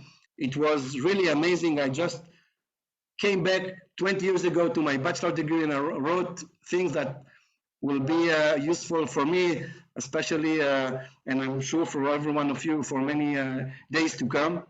Thank you very much for all. Thank you very much, Tatyan and Ivanka, for arranging all this, what we call in Bulgarian mishmash, or in Hebrew balagan, all this mess. It was very amazing. It was very well coordinated with all the lectures, with all the timing. Thank you very much. Thank you very much to the participation of all the admirals, respectable admirals here. For me, it's not trivial that it was like this, and I'm very thankful for everything that you do. And absolutely wait for you and the NMF delegation to come to Bulgaria, that will host you here with a good food and a good hospitality, and we're just looking for that as fast as we can, wishing that the COVID-19 will pass and it will be just a history and a myth to tell our grandchildren. For me, every NMF session is the ending with a good story. The last one, I found myself with a new spouse. We will know what will come from this case, and I truly hope that God bless you all and you'll be healthy. And before giving the floor to Admiral Chuan, thank you very much for all. And Colonel Gowan would like to say also just a short notice for thanks. My friend, the floor is yours. For NMF team, IIMSR team, all the participants, Admiral, professors, thank you very much, everyone. The fascinating conference, I'm sure we will continue to collaborate in the near future. It is an honor to attend such a conference. Thank you, and God bless you all. Thank you, Colonel Gorin, and thank you, Dr. Pinko. We love your sense of humor and all the remarks that you have made. May I now request Admiral Chauhan to deliver his closing remarks. Over to you, sir. Thank you very much. Admiral Chauhan, can you hear us? Yes, thank you so very much. Thank you for those gracious words. First of all, I would like to reverse the order of thanks and start with you and Ivanka and say thank you to both of you, Satyam and Ivanka, for without your efforts, we could not have had such an enjoyable and intellectually rewarding couple of days. So extremely well done. You bring both professionalism and charm and panache. And if that's not a good mishmash, then I don't know what is. So let me say a few words before I also request Admiral Lamba to finally have the last word, so to speak. One of the questions that somebody asked me yesterday was, why is the NMF talking to the IIMSR? And you're so far away, and why aren't you talking to France and Germany, and why Bulgaria? So I thought I would address this issue because it's certainly there in some minds. And there are a couple of things that I wanted to say about it. One is that there are multiple forms of entities that actually straddle very large geographical spaces. And these are sometimes physical entities, the EU, China, the whole, and sometimes there are organizational or structural ones, for example, refugees issues, pirates, maritime criminals, terrorists.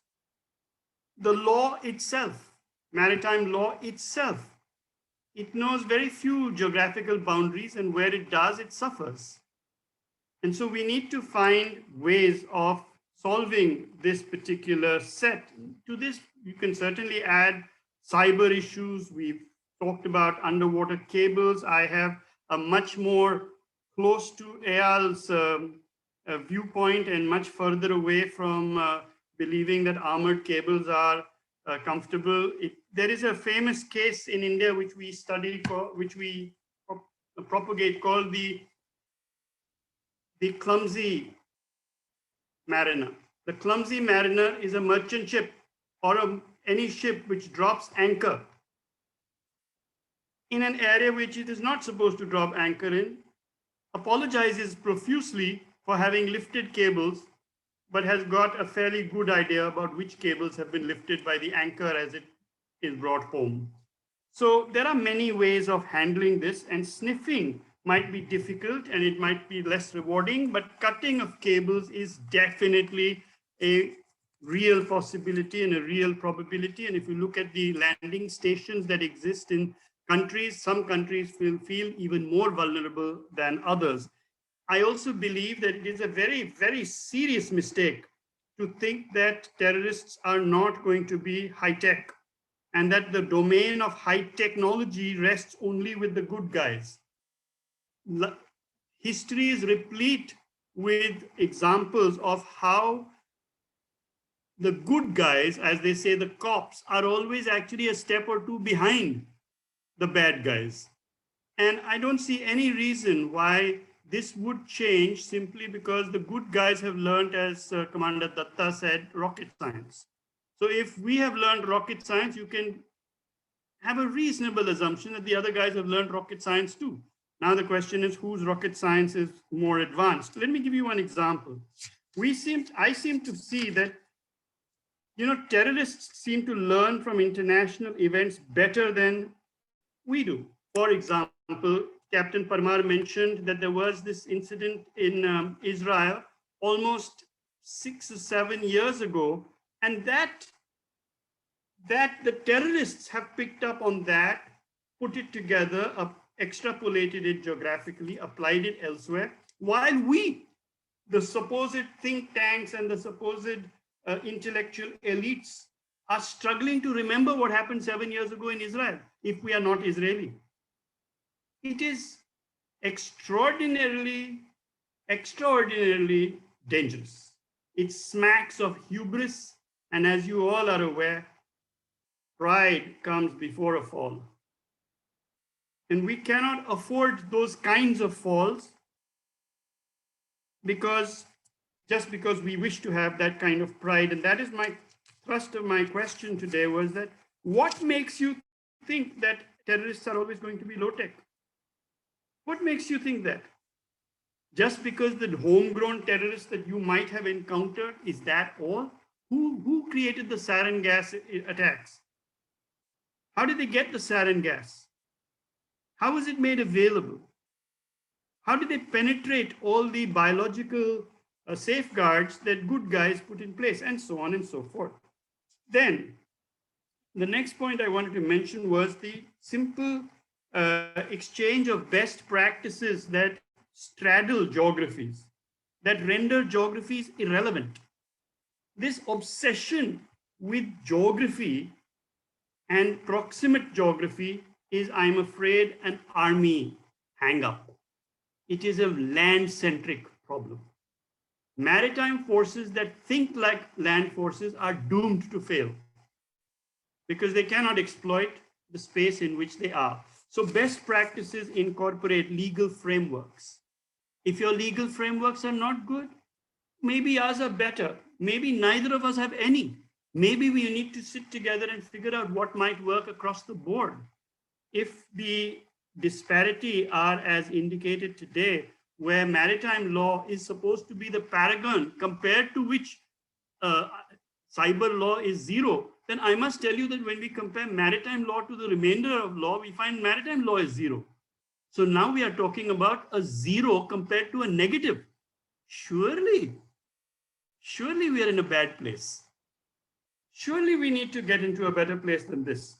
Likewise, if you take the refugee crisis, so the EU is handling refugees, it's been having problems with them, there are fractures, there are problems of every kind. Okay, we need to know this because tomorrow, as Mr. Dubé had pointed out, when we have refugees coming across from seaborne routes, we need to have preparations made. Our Coast Guard needs to be ready, our police needs to be ready. And the only way they will get ready is if we do not end up making all the mistakes. You know, there's an old saying, I think that sums it up better than I'm able to. It says that you must learn from other people's mistakes because you will not live long enough to make all the mistakes yourself and learn from them. So if you think that you will learn from all your own mistakes, then you are even more stricken by hubris because you think you will live forever. And that is not going to happen. So therefore, infirmities, problems, as well as solutions, both need to be shared. I want to make special mention of the Baptsarov Naval Academy and the presentations that they made. You know, I have been the commandant of the Indian Naval Academy, and we train all our people to be BTech.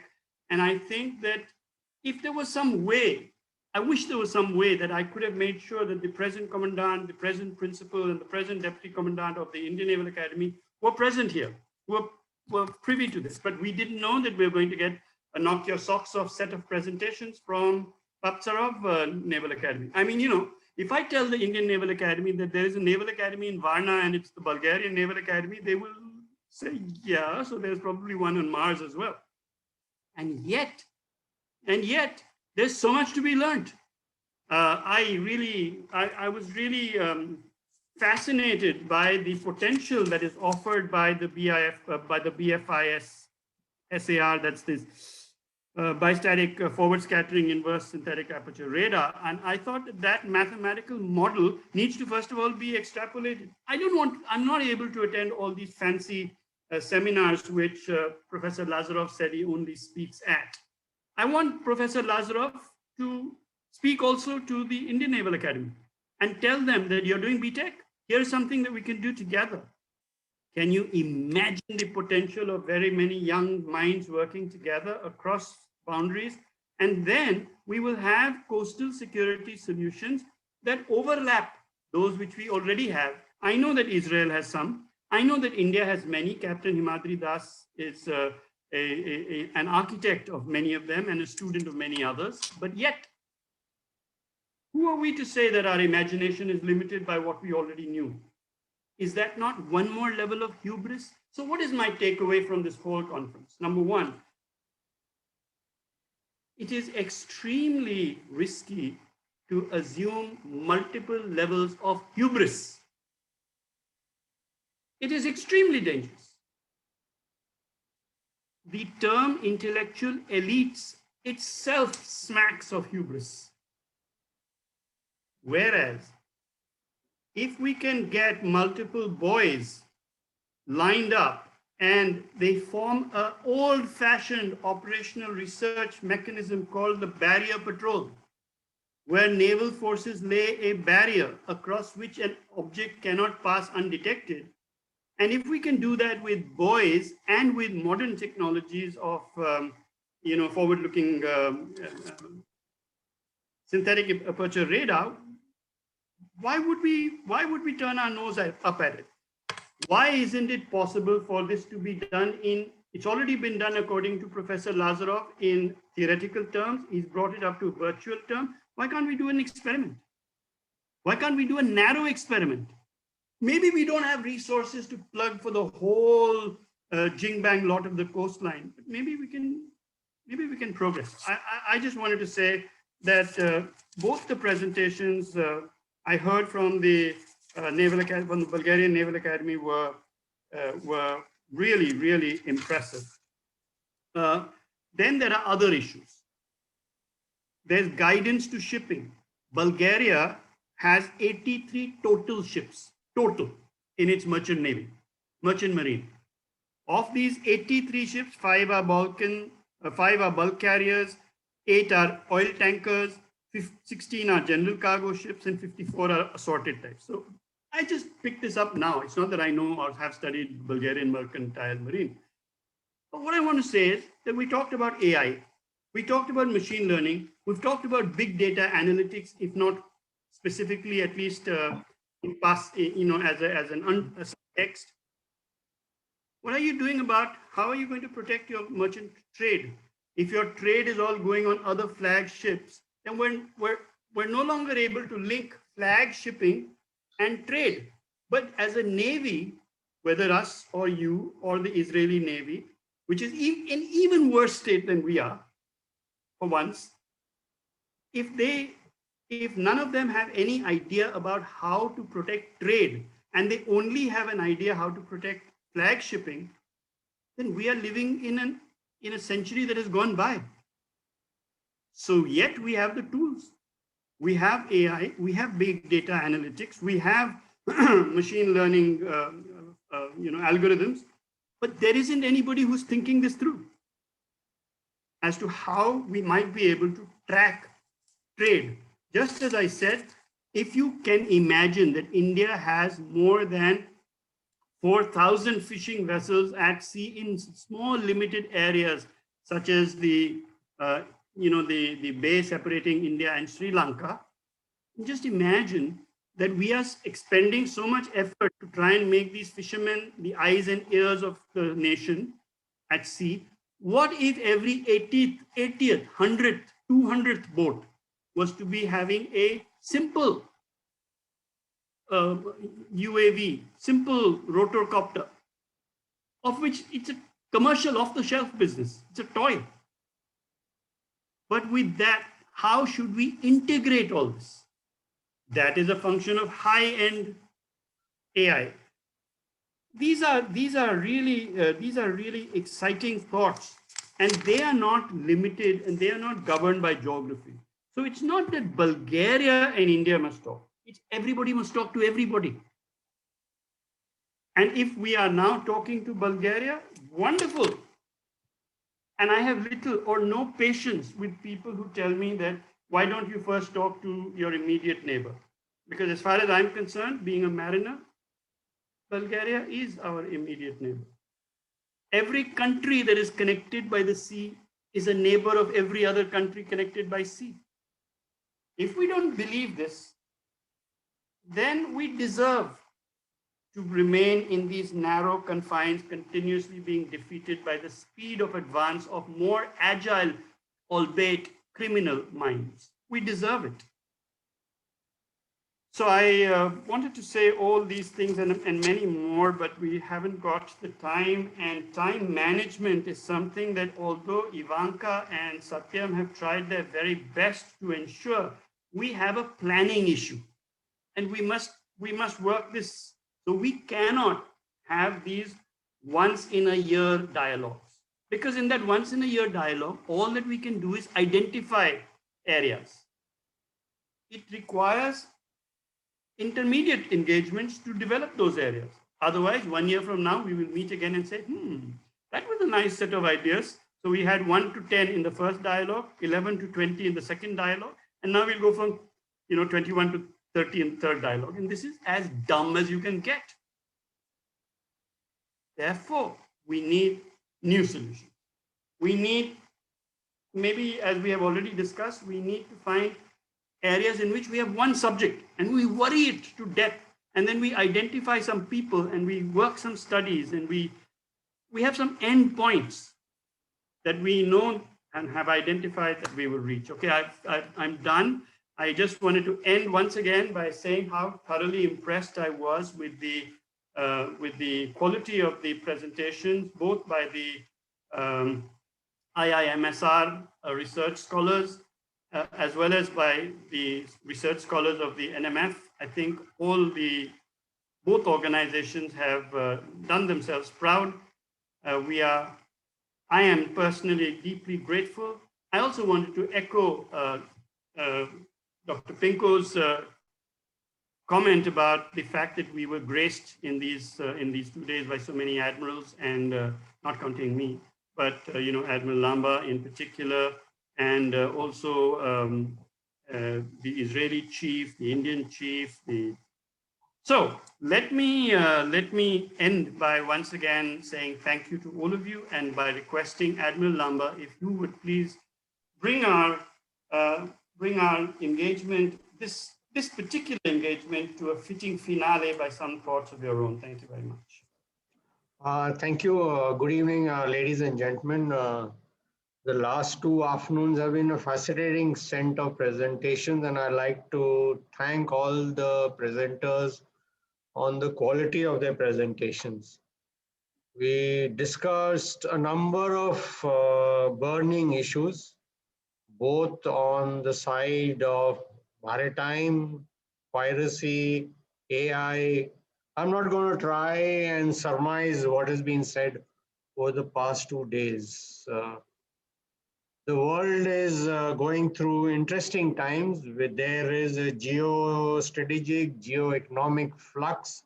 And on top of that, we have the COVID-19 pandemic. We have China, which is now the second largest economy in the world, with growing national power, with a unique political system in the country, and the present president who's gone and appointed himself as leader for life, with the philosophy of win at all cost. And it's having profound effect on the world at large. Then you have something like President Trump happen, and the other major power in the world which withdraws from a whole lot of agreements and step backs. And now you have a new administration in place, with them saying that America is back. There is a lot happening in the Indo-Pacific, which is primarily a maritime environment. And now like-minded countries are coming together to push back against what has been happening in the world for the last 4 to 5 years. There is a great deal of dialogue, and talking of India in particular, the levels of engagements have grown by leaps and bounds. Say with Israel, with the countries of the Quad, maritime engagements. There was a question which was asked to Captain Parmar of sharing of intelligence in the maritime domain on piracy. Yes, that happens. Intelligence is shared between like-minded countries, and naval units deployed off the coast of Somalia on anti-piracy patrol. Share intelligence with each other, where there are maritime patrol aircraft, whether there's a mothership of the pirates. This thing gets passed on to each other. So that is already happening. So there is a common maritime domain awareness picture being developed by like-minded countries for the world at large. It's not only limited to white shipping. There are country-to-country engagements where we also look at gray and dark shipping. So a lot is happening both on the maritime domain, whether it is cyber, AI, undersea cables, and the relationship between NMF and II, the Bulgarian Institute, is a way forward. There is a lot happening in EU. EU has its own set of challenges with Brexit, which has happened, and the difference between East Europe, West Europe, between the two major powers of EU, that is France and Europe and Germany, what Russia is doing in East Europe, and especially in the Black Sea, which is Bulgaria's backyard, are important things. And it will be only at our peril if India doesn't learn from what is happening in EU. And this is a common platform where we can share, and I entirely agree with what Admiral Chauhan has said, that we must identify areas and do greater level of interaction and research so that we can come to a common platform. And there is also avenue available for interaction between the Indian Naval Academy and the Bulgarian Naval Academy as identified with him. So in the end, thank you very much. It's been a fascinating 2 afternoons of discussion, and I'm quite sure that the bonding and interactions and dialogue between our 2 organizations will grow from strength to strength. Thank you, and stay safe, all of you. Thank you. Thank you very much, Commander Pinko, Colonel Goren, Vice Admiral Chauhan, and Admiral Lamba for those closing remarks. I think everything has been beautifully said and covered. Ladies and gentlemen, with this, we conclude the second dialogue between the NMF and the IIMSR. As this exciting and thought-generating dialogue comes to a close, I thank you for showing interest in this webinar and spending important hours to attend this important event. We're extremely grateful for your support and consistent participation. It was a great 2 days of discussion. However, we did miss the tea and the lunchtime conversation with you, but we are hopeful that the COVID-related restriction will soon be lifted, and we'll also meet you outside the computer screen. I thank our esteemed moderators and panelists for putting their efforts, which has greatly enriched this gathering. It is your expertise, experience, and hard work which makes the dialogue a success. At last, I would like to extend a special thank to Ivanka and her team, who have worked really hard behind the scene in handling the logistics. The National Maritime Foundation cherishes its strong partnership and friendship with the IIMSR and hopes to work with more intensity in future. We are certain of having our next dialogue at Sofia not very long from today.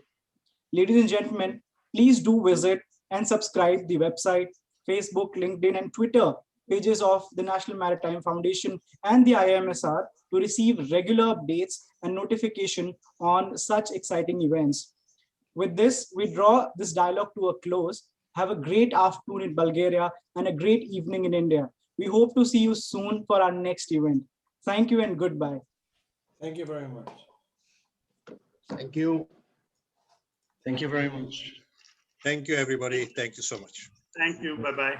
Bye-bye. Bye. Bye. And thank you very much. Thank you very much. All the best.